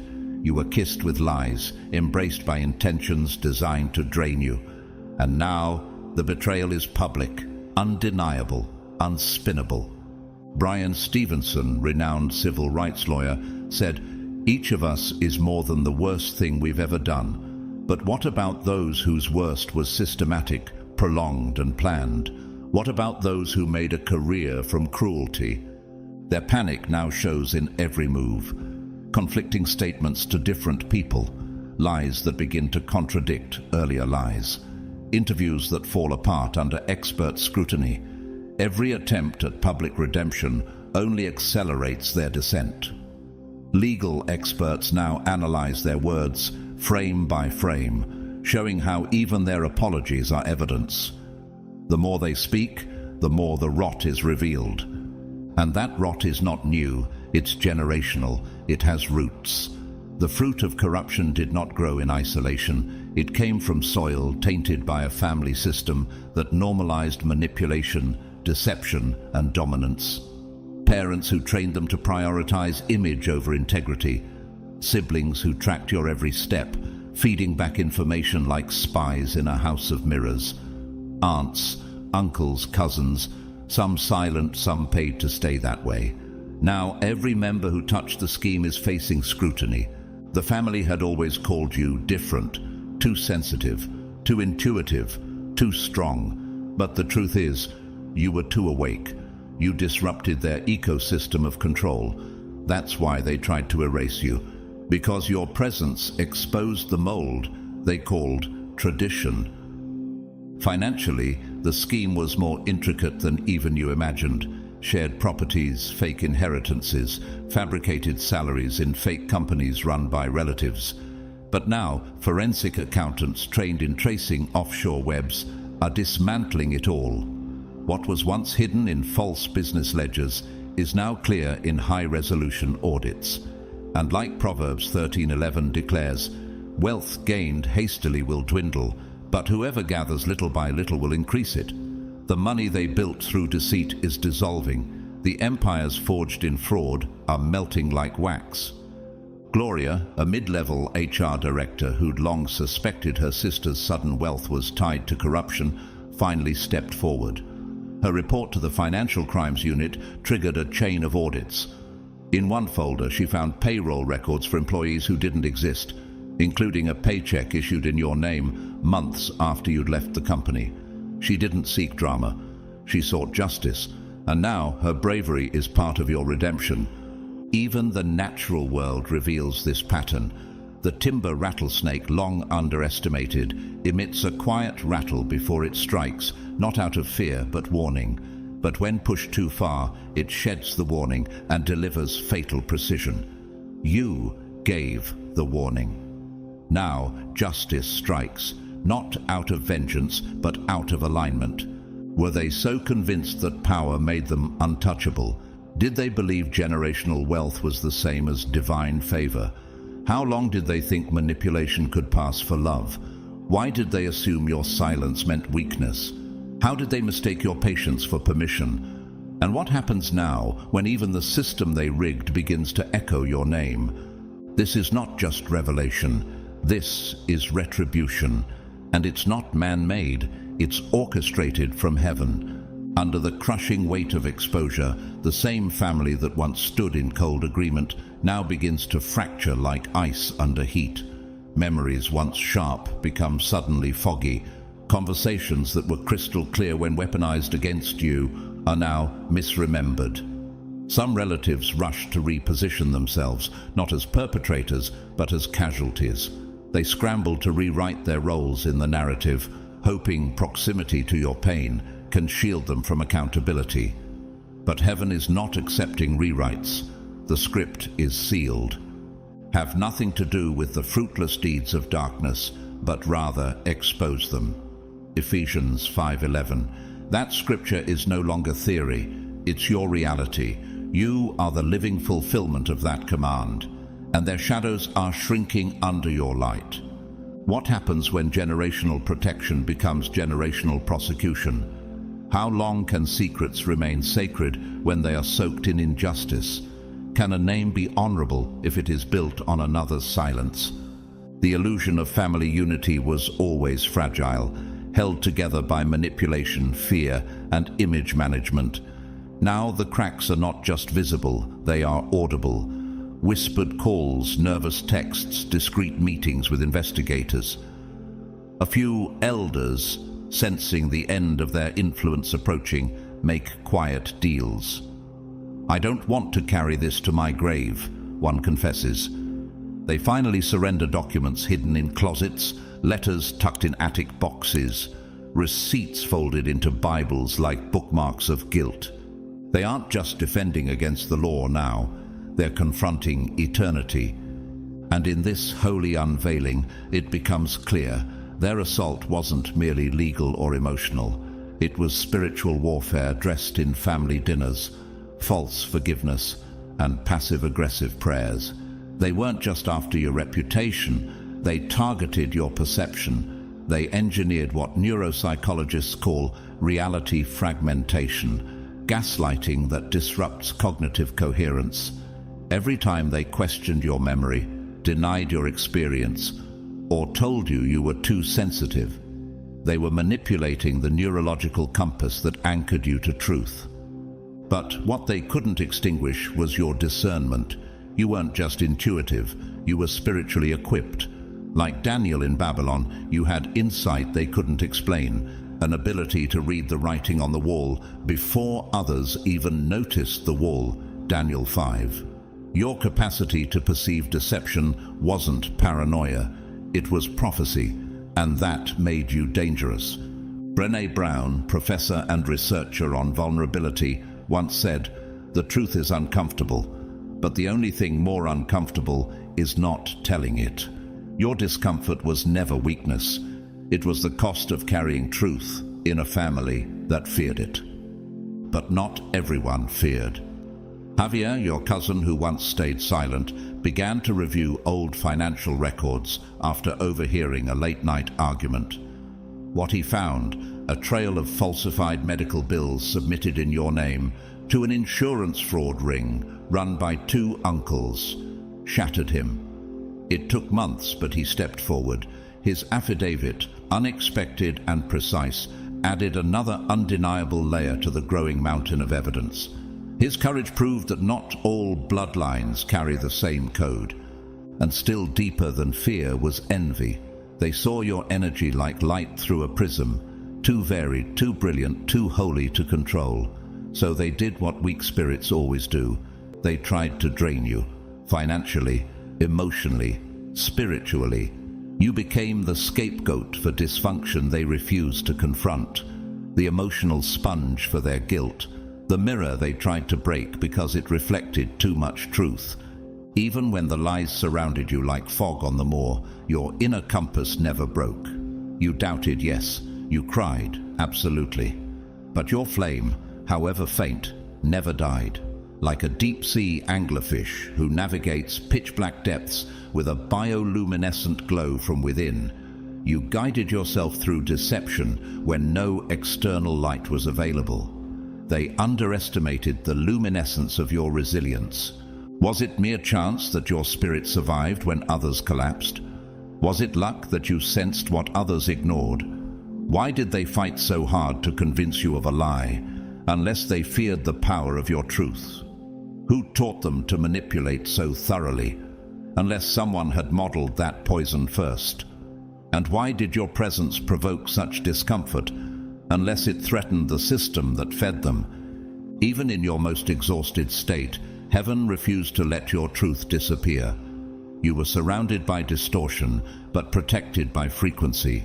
The Holy Spirit operated like sonar, vibrating divine truth through the waters of chaos, echoing back with direction when all you could do was feel. And now you stand in the moment Paul described in Galatians 6:9. Let us not grow weary in doing good, for in due season we will reap if we do not give up. This is your season, not of survival, but of sacred harvest. Quick pause, family. If your spirit is vibrating in agreement with this message, if something deep inside you is being stirred, this is your confirmation. You're not imagining it. This is real. This is prophetic. And if you feel led to support this sacred mission of unmasking, healing, and divine truth-telling, your seed helps sustain a space where light breaks lies and heaven speaks. And if you're feeling this word, drop 88 in the comments. It's the number of new beginnings doubled. And today, your breakthrough is not just coming, it's being documented. Now, let's go deeper. The paper trail they tried to hide is now becoming the scaffold of their downfall. Bank logs, property deeds, and tax returns, once crafted with quiet arrogance, are now in open view. What they counted on being buried under bureaucracy is now being resurrected by expert hands. The very systems they corrupted are testifying against them. What happens when their own fingerprints become the evidence? How do you hide a crime when the ledger itself speaks? What if every transaction is a sentence in the story of their undoing? Financial forensic teams now move like surgeons, unpeeling layers of deception with precise tools. They trace unusual transfers made at hours that didn't align, large deposits just before court hearings, asset titles move between family members, offshore entities that appear just long enough to intercept your inheritance, then disappear. But, like Proverbs 10:9 declares, whoever walks in integrity walks securely, but whoever takes crooked paths will be found out. That time has come. Your ex's lawyer wasn't sloppy, they were surgical. They knew exactly how to falsify without leaving fingerprints, until now. Signatures extracted under emotional duress, deadlines manipulated so oversight wouldn't catch the switch. Legal filings dressed as routine but laced with deceptive language, coded to benefit the wrong party. They relied on what architecture calls structural camouflage, designing frameworks that look strong from the outside but collapse under true weight. And now the pressure is finally on. Every innocent error they once blamed on clerical mistakes is exposed as calculated sabotage. Nothing about this was accidental. It was premeditated fraud presented as formality. The corrupt officer made sure investigations never reached ignition. They didn't just delay, they dismantled. Surveillance footage lost, witnesses intimidated under the guise of protocol, leads intentionally diverted like rivers rerouted through artificial dams. But like all unnatural engineering, the truth has found cracks. And now, experts trained in following financial trails, auditors, compliance attorneys, intelligence analysts, are pulling back every layer. One-use accounts created for hush payments, cash used to disrupt digital trails, properties passed between third parties in circular patterns designed to confuse jurisdiction. Their whole empire of illusion is unraveling. Eli Honig, former federal prosecutor, once said, "The cover-up is often more damaging than the crime itself." And that is what's happening now. The deception has become the noose. Even those who once stood at the edges of the conspiracy, co-workers, friends, distant relatives, can no longer sleep soundly. Their hands may not have drawn the blueprints, but they helped carry the bricks. And now, with headlines emerging and subpoenas increasing, they begin to whisper their doubts. A few begin to talk. One voice becomes two, and suddenly, silence is no longer safe. Maya, an assistant to the tax attorney who helped obscure assets, begins to notice inconsistencies in the files. She finds an unfiled copy of a transfer deed in your name. Something in her conscience awakens. Her testimony becomes the key that opens an entire new thread of inquiry. She doesn't seek fame, she seeks freedom from guilt. What if she had stayed silent? What if no one came forward? What if you had accepted the loss as final? What happens now that the lie is collapsing in real time? Can stolen legacy withstand divine pursuit? Can money wash away what was rooted in malice? In nature, the mantis shrimp, a small but extraordinary creature, can see polarized light invisible to the human eye. It detects patterns that predators cannot hide, perceiving threats embedded in illusion. You, like the mantis shrimp, were made to see beneath surfaces, and now what you sensed intuitively is being confirmed materially. So stand firm. The evidence that was once hidden is not just appearing, it is crying out. Heaven is making sure the ledger speaks, and this time, no hand can erase your name from what is rightfully yours. The badge, once worn with pride, now feels like an iron collar. And what of the extended family who enabled it all? 2 relatives who received gifts from shell companies are being audited. One quietly sells property to cover legal fees. Another deletes social media entirely. Their names, once linked to prestige, now trend alongside words like fraud, embezzlement, and cover-up. Their social capital burns like dry grass under a magnifying glass of scrutiny. And Maya, the assistant who came forward, watches all this unfold from a distance. She is safe, protected, redeemed. Her courage marked her apart from the rest. Where they are falling, she is rising. Woe to those who call evil good and good evil, who put darkness for light and light for darkness. Isaiah 5:20. This isn't just justice, it is divine correction. The line they blurred has now become a sword. The law moves slowly, but when heaven accelerates timing, even the slowest wheels of justice begin to spin like thunder. You always knew that you weren't crazy, you were early. The patterns you saw, the silences you felt, the glances exchanged behind your back, they weren't imagination, they were signals, warnings, clues. And now, the walls that once gaslit you into questioning your own discernment are beginning to crack, not because you shouted louder, but because others finally started whispering the same truth. First, there's the legal assistant, quiet, methodical, afraid. She'd noticed irregularities for years, documents signed out of sequence, folders replaced too quickly, entire files missing after hallway conversations, but fear kept her quiet. Fear of being ostracized, fear of losing her job, fear of being labeled emotional or unstable, just as they labeled you. But now she speaks. She sends an encrypted file to an independent investigator. She forwards time-stamped emails. She holds the line. Then comes the junior officer, young, disillusioned, watching procedure after procedure violated without accountability. He had seen evidence discarded before logging, witnesses redirected mid-testimony, internal reports subtly rewritten by supervisors. At the time he buried it, trauma response. But now something shifts. Courage is contagious. He logs a formal report. He keeps copies. He names names. Even your ex's friend, the one who had dismissed you with a half smile and averted eyes, finds themselves haunted by scenes they once ignored. They remember overheard calls, deleted voice memos, statements that never sat right. They begin drafting an affidavit. Truth has begun to thaw the silence.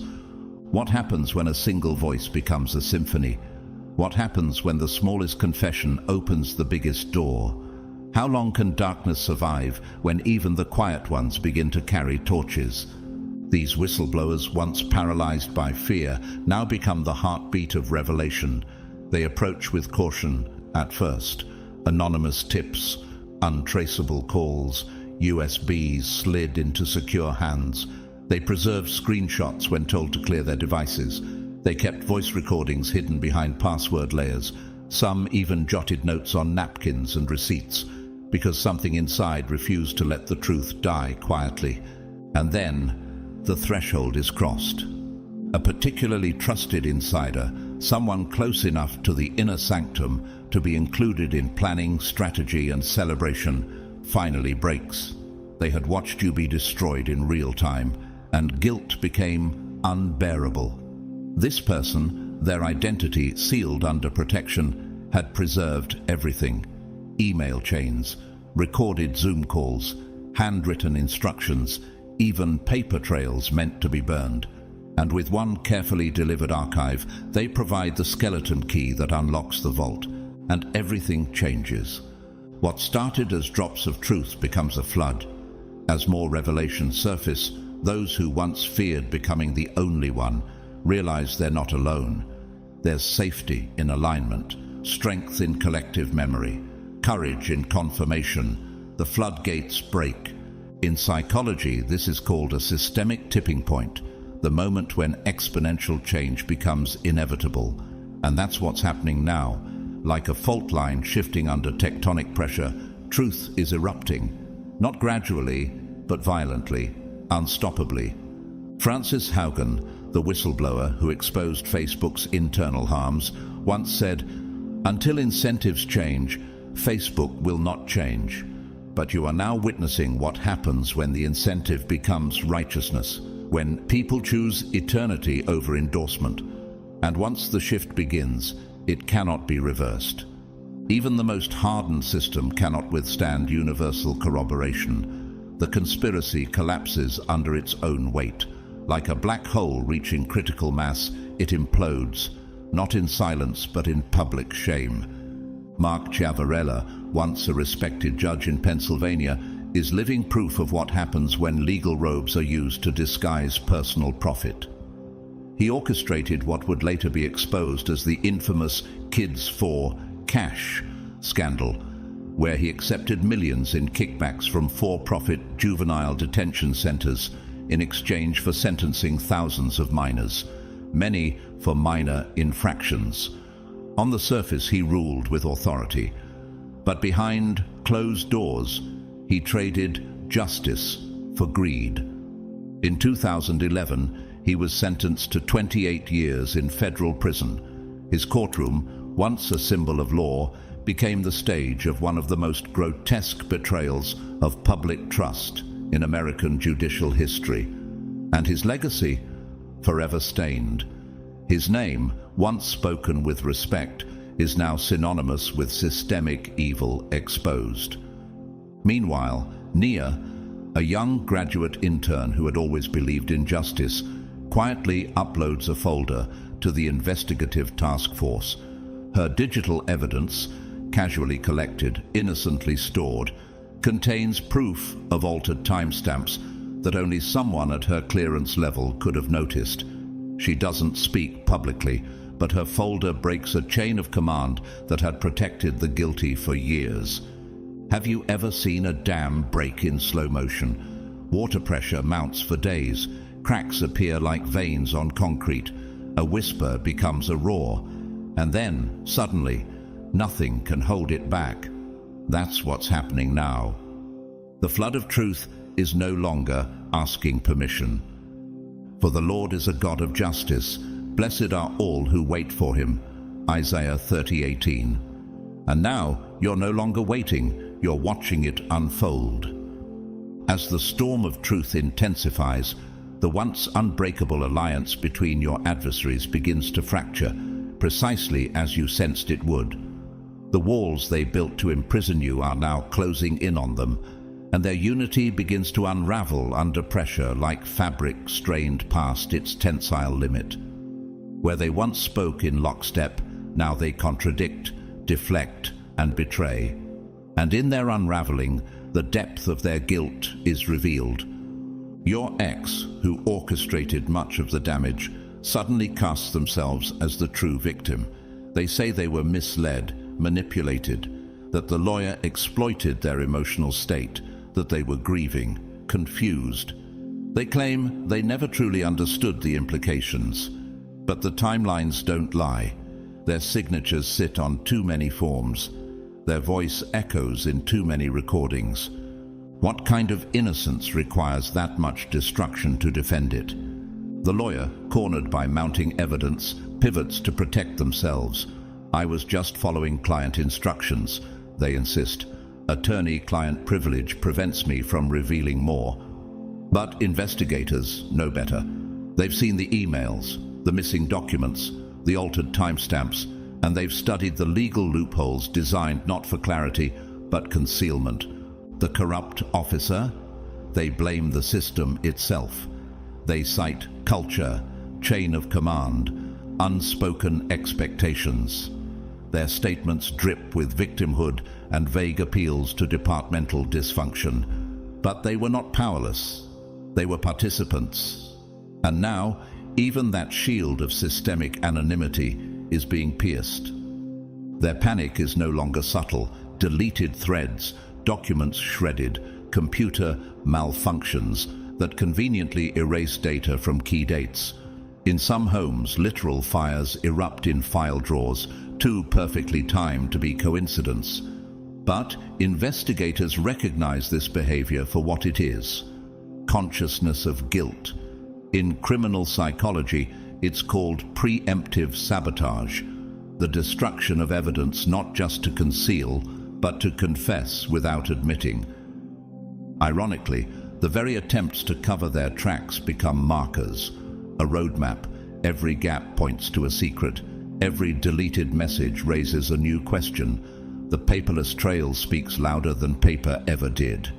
Their unity evaporates like morning mist under judgment's sun. What was once a coordinated machine of deceit now splinters into rival tribes. Immunity deals are whispered behind closed doors. The ex offers incriminating emails. The lawyer provides details on financial transfers.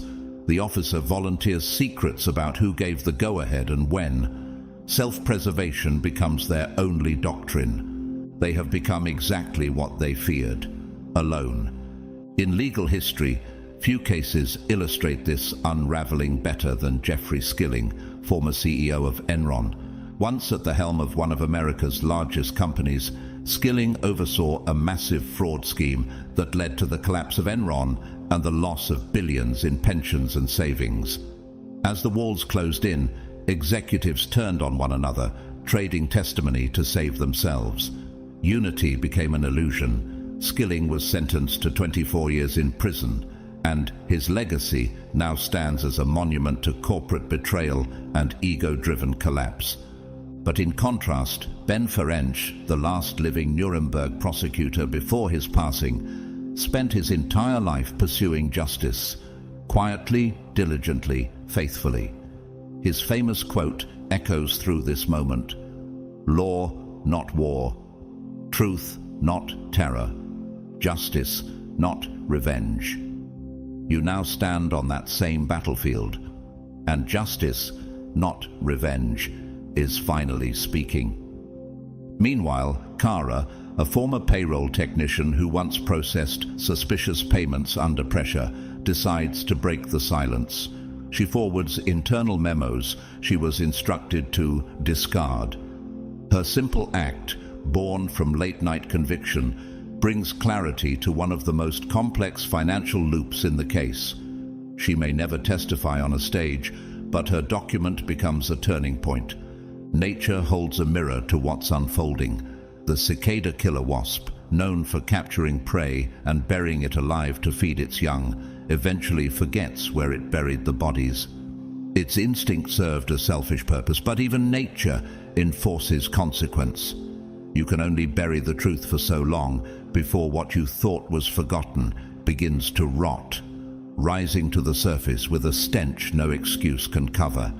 And when everything they built to hide their sin becomes the very evidence of it, what then? Do not be deceived. God is not mocked. For whatever one sows, that will he also reap. Galatians 6:7. And now the harvest has arrived. They planted manipulation and are reaping exposure. They sowed control and are harvesting chaos. Their desperate efforts to rewrite the past are not only unconvincing, they are embarrassing. What once masqueraded as control now reeks of collapse.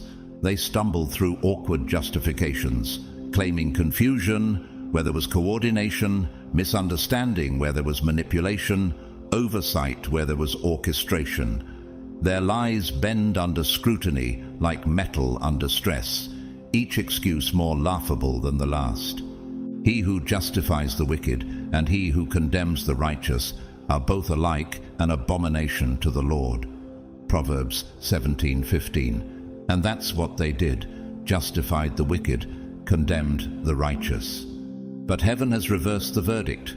What happens when the only defense left is denial? How long can anyone pretend when evidence speaks in chorus?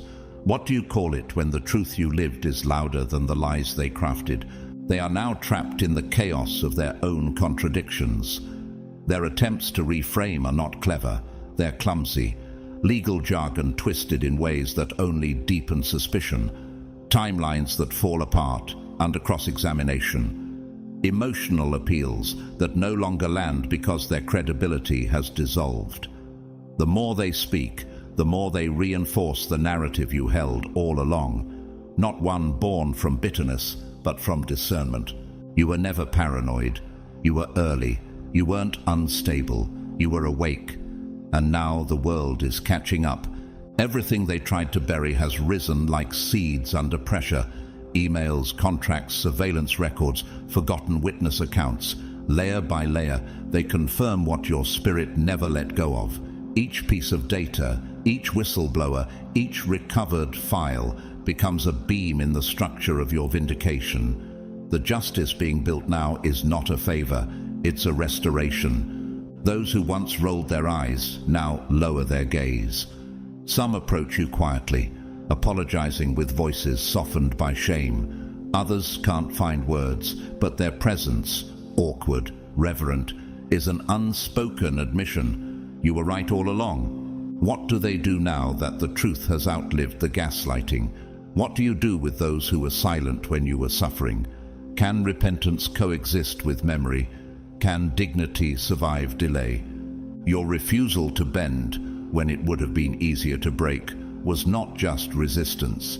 It was prophetic defiance, what social engineers call narrative coherence under coercion. The rare strength to maintain a truthful internal compass, despite social, emotional, and institutional manipulation. You didn't just survive, you maintained accuracy, and that is what's rebuilding your reputation now.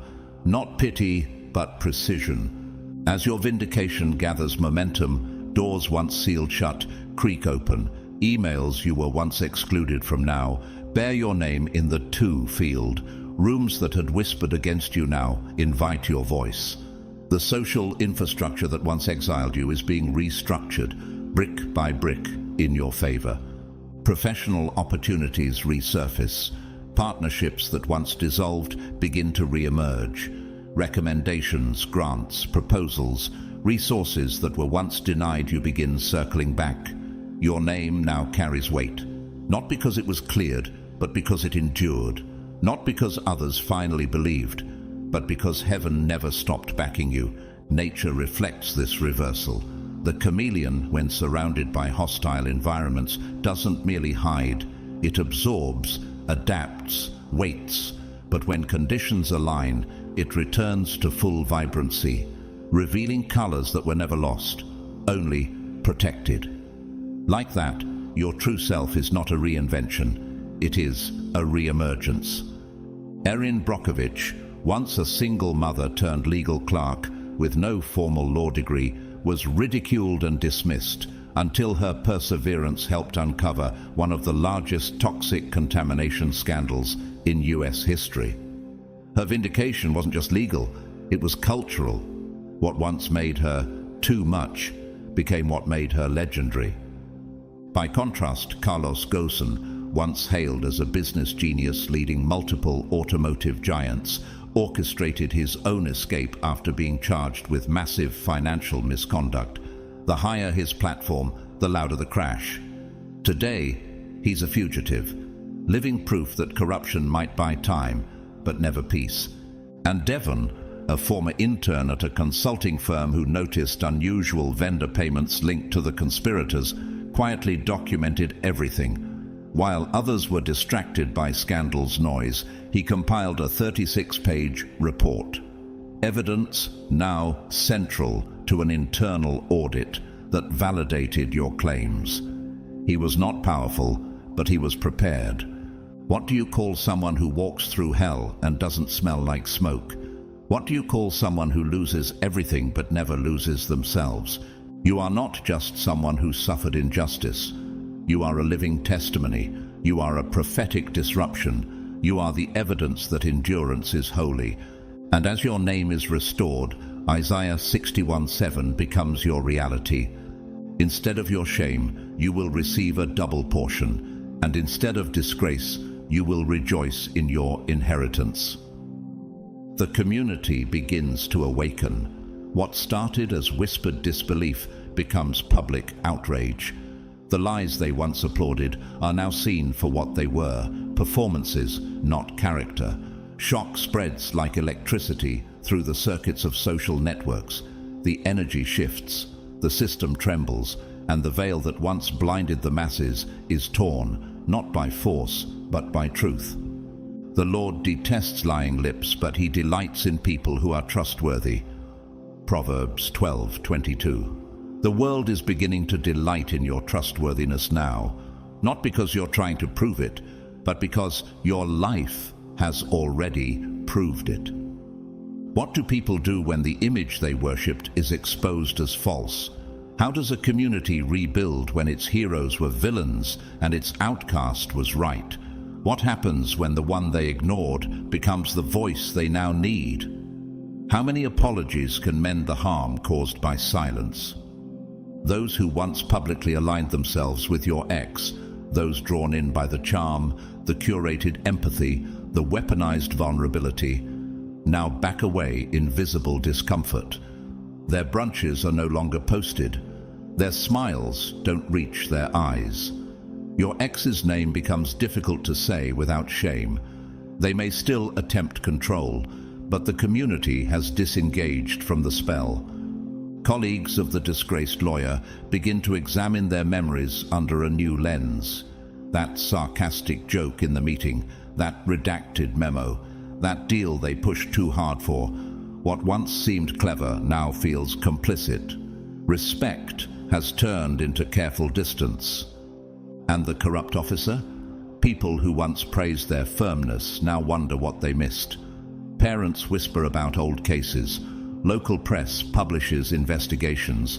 Past victims begin to re-emerge. Their badge no longer signifies authority. It signifies betrayal. Organizations that once blacklisted you issue careful statements. We acknowledge the new findings. We were unaware of the full extent. Their words are filtered through public relations departments, but their tone has changed. Professional references reappear, glowing, generous. Invitations arrive from the very circles that once cut you off without warning. What kind of reversal causes the same doors that slammed shut to now open with urgency? What kind of vindication causes shame to switch sides? What do you call it when the accused becomes the advisor, when the silenced becomes the standard? The entire social infrastructure that once reinforced your exile is now collapsing on itself, not through revenge, but through recalibration. Truth is reconfiguring the community's architecture. Out of nowhere, support emerges. Donations, legal aid, public endorsements, and most miraculous of all, belief, real belief. Belief not because it's trending, but because it's true. People you never expected now speak loudly in your defense. Their voices are uncoached. Their tone is righteous. Individuals who had endured similar betrayals but lacked the strength or platform now rise from the shadows. They say your name with reverence because it gave them courage to say their own. Brandon, a former university researcher who was ostracized for speaking out about academic fraud, sees your story and contacts your legal team. His case, dismissed years ago, has evidence that overlaps yours. His courage reignites. He volunteers data, timeline maps, a complete archive. Your victory becomes his reawakening. Just like Monica Lewinsky, once the target of global ridicule and character assassination, whose story was hijacked by power structures and political agendas. For decades she was silenced and shamed, but she reclaimed her voice, not with bitterness, but with purpose. Her TED Talk on public shaming and digital justice has inspired millions. What was once used to destroy her has become her platform to restore dignity for herself and countless others. By contrast, Harvey Weinstein, once one of Hollywood's most powerful producers, used his influence to silence, intimidate, and exploit. For years, he orchestrated settlements, PR campaigns, and insider protection. But truth caught up. In 2020, he was convicted of rape and sexual assault and sentenced to 23 years in prison. His empire collapsed, awards rescinded. His name is now a cautionary tale, and every attempt to redefine his story has failed because justice didn't just visit him, it buried the lie he built. Meanwhile, professionals with skills, lawyers, therapists, forensic experts, start offering their services, not for profit, but because your resilience reawakened their own sense of purpose. Some say nothing at all. They simply show up, do the work, and disappear again. That's what righteousness attracts: quiet power.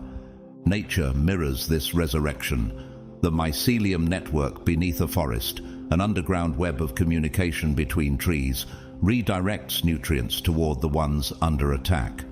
Trees long thought isolated begin receiving unexpected aid through hidden roots. So it is with you. Connection is returning. Support is flowing from unseen places. You were never alone. You were just ahead. What kind of justice rearranges an entire ecosystem to restore one person? What kind of God waits until the mocking stops to begin the miracle? What happens when your scars become maps for others to find their way? You're not just being reaccepted, you're being restored. And as the tide turns fully in your favor, you step into the reality of Psalm 126, 5-6. Those who sow in tears shall reap with shouts of joy. He who goes out weeping shall come home with shouts of joy, bringing his sheaves with him. This is your return, not in pieces, but in glory, not as a cautionary tale, but as a catalyst. He raises the poor from the dust and lifts the needy from the ash heap. He seats them with princes and has them inherit a throne of honor. 1 Samuel 2:8. That verse has now become the lens through which your story is interpreted. No longer the discarded, no longer the silenced. You are now the reference point, the standard for what happens when truth survives the fire. And the fire you walk through is now reshaping not only your life, but the architecture of trust in the community. People watch with awakened eyes. They speak with deeper caution. They now understand that power can manipulate, that charm can deceive, that systems are not always righteous, and that silence, if left unchecked, can be violence in disguise. What if your story was the catalyst the community didn't know it needed? What if the suffering you endured is now building immune systems against future corruption? What happens when your life becomes a shield for others? Your experience, once treated as a scandal to avoid, is now seen as a blueprint of vigilance. Parents teach their children discernment. Co-workers double-check policies. Social circles, once ruled by image, now crave integrity.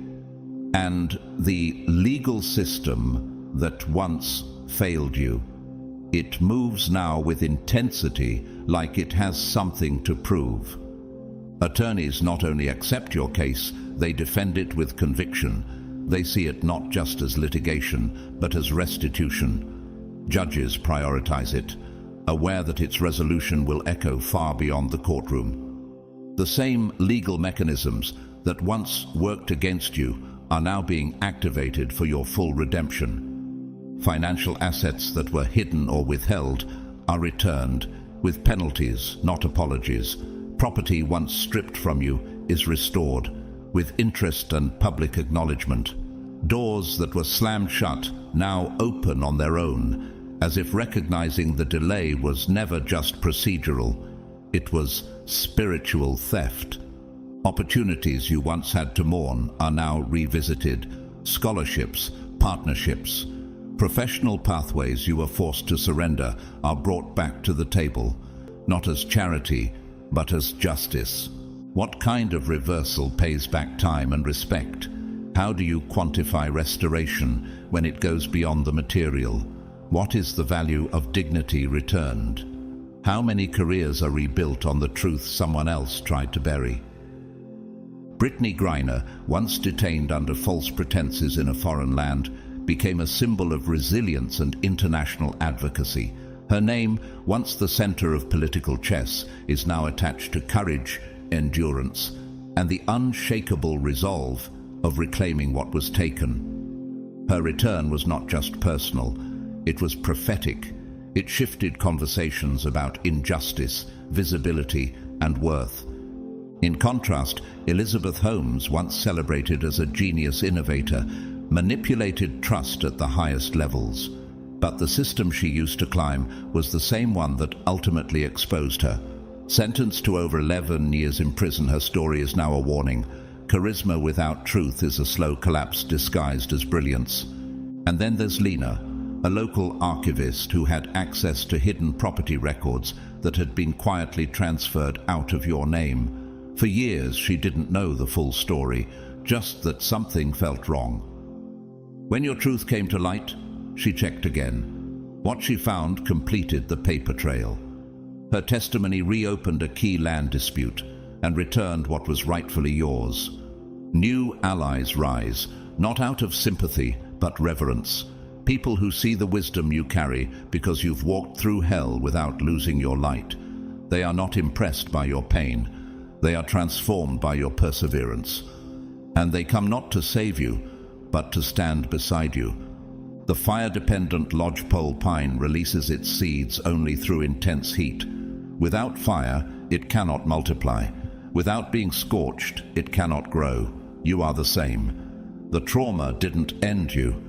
It activated the future you didn't even know was coded into your spirit. What if the loneliness was training? What if the betrayal was pruning? What if you were never losing, only being refined? What if your story was never about revenge, but about legacy? And now, with everything returned and more, Isaiah 54:17 rings like a decree over your name. No weapon formed against you shall prosper, and every tongue which rises against you in judgment you shall condemn. This is the heritage of the servants of the Lord. You didn't just survive the accusation, you outlived the accusers.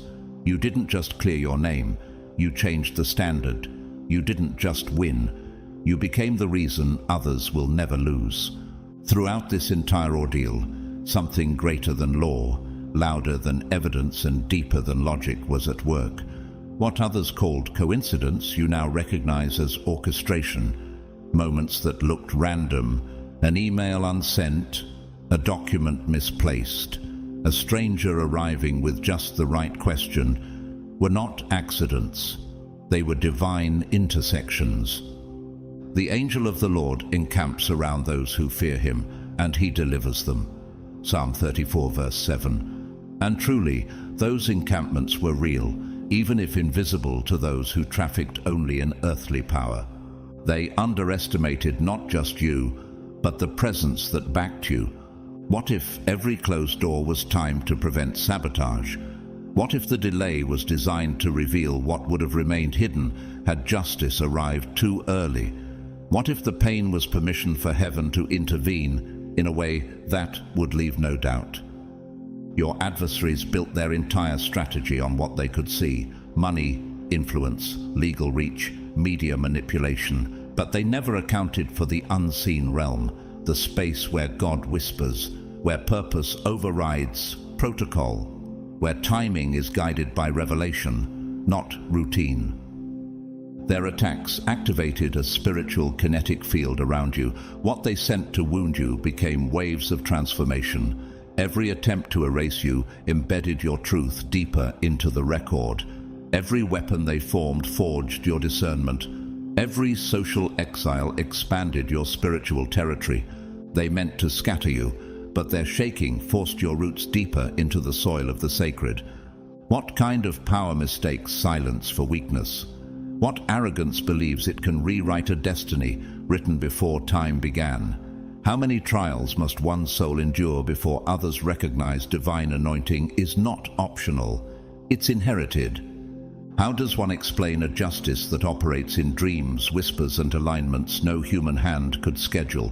What if every insult was anointing in disguise? What happens when what they use to discredit you becomes the evidence that heaven endorsed you all along? The universal law of opposition played out with mathematical elegance.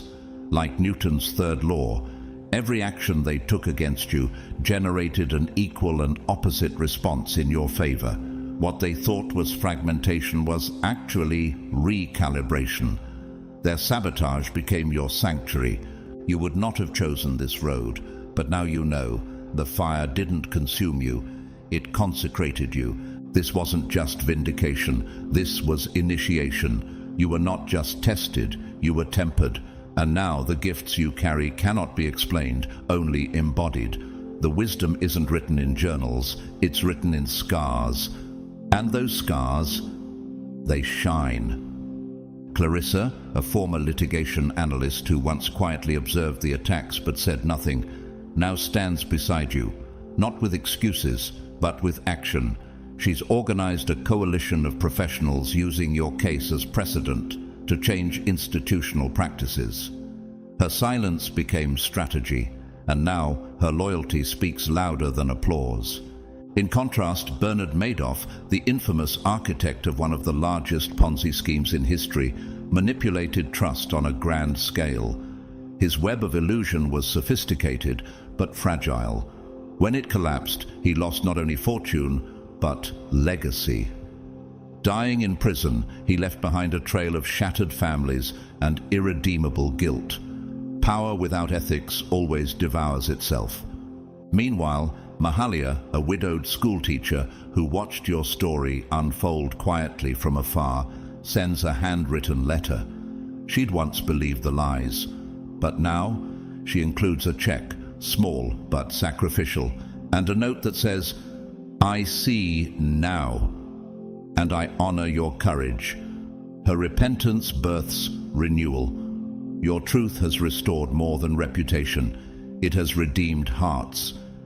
Even the natural world confirms what's happened. The volcanic archipelago, a formation of islands born from pressure under oceans, does not rise in peace. It is shaped in fire, quakes, resistance, and yet it becomes new land, new structure. That's you. What once shook you, raised you. And now, as this long chapter of Revelation closes, it becomes clear. This was never just about justice. It was about formation, reformation, resurrection.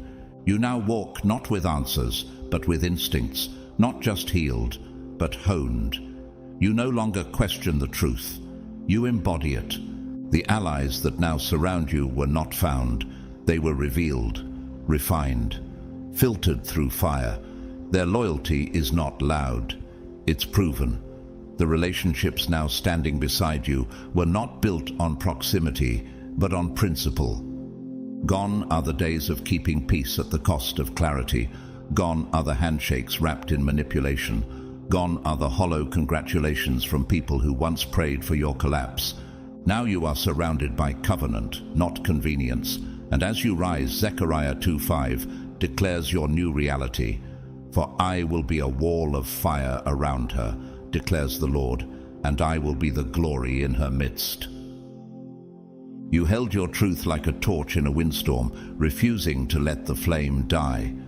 Now, that very torch illuminates the path not just for you, but for a generation watching from the shadows. The spiritual strength forged through betrayal, mockery, and isolation is no longer just endurance. It is your unshakable foundation, a base more stable than stone, more refined than gold. You've become a structure that survived the quake, and now every beam of your being radiates divine resilience. How many times did you question your sanity while standing alone? How often did you second-guess your instincts when others mocked your discernment?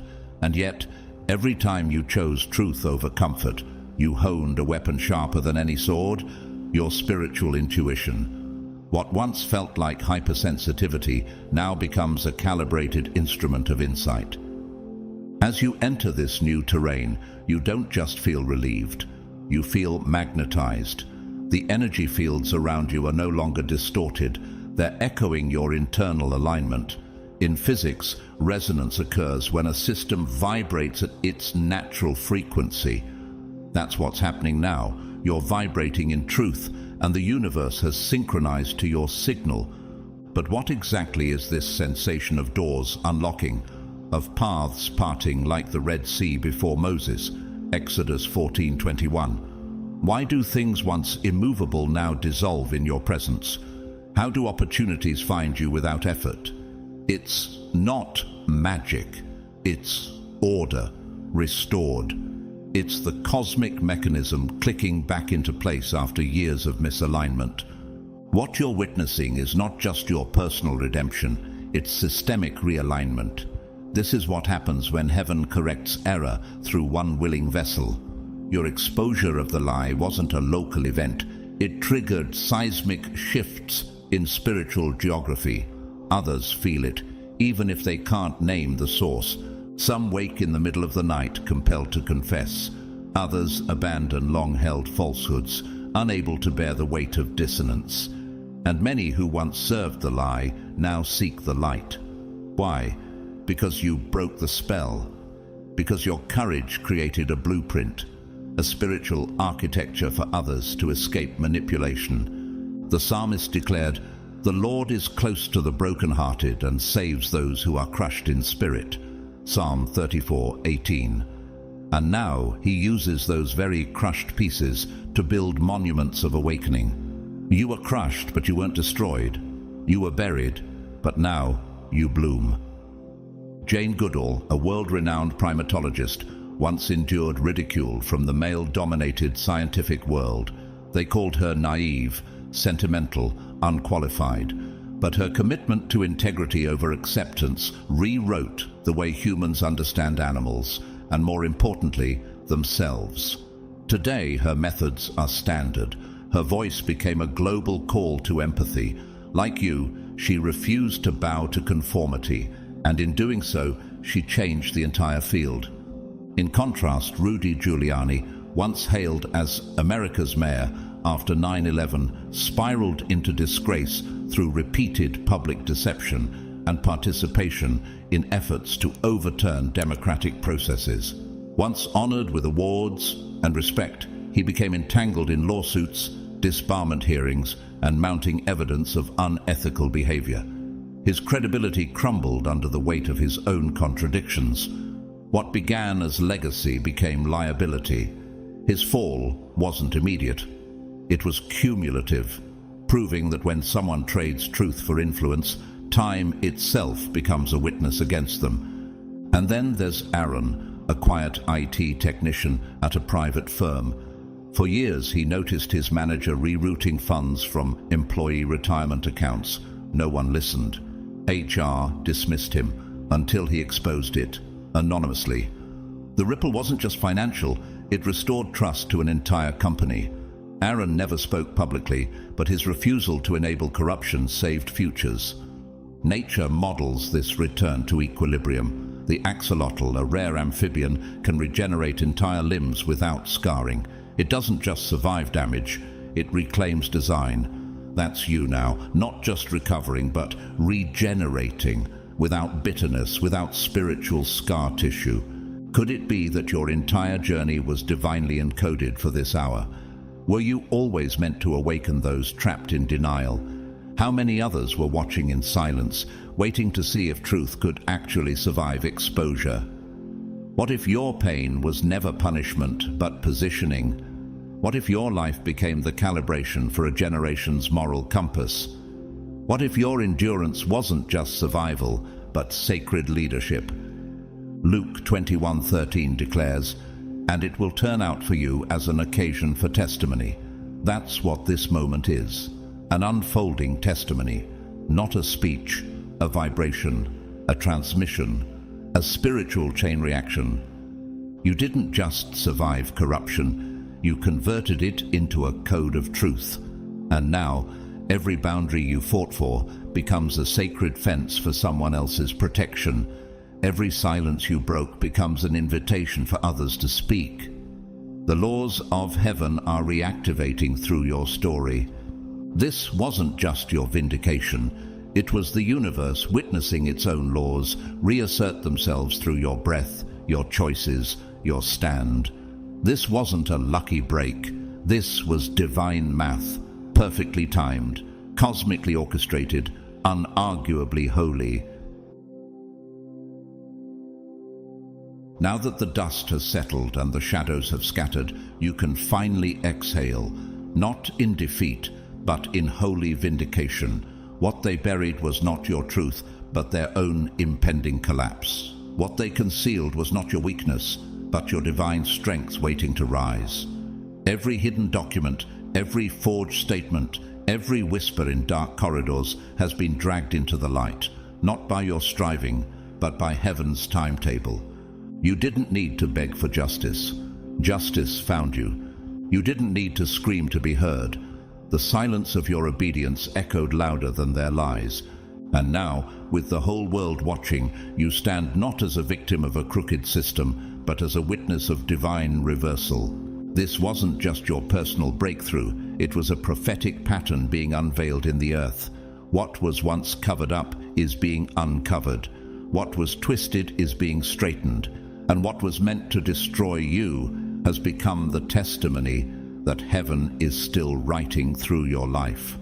As Isaiah 54:17 declares, "No weapon that is formed against thee shall prosper, and every tongue that shall rise against thee in judgment thou shalt condemn." So now step forward, not as someone coming out of a fight, but as someone who has already won.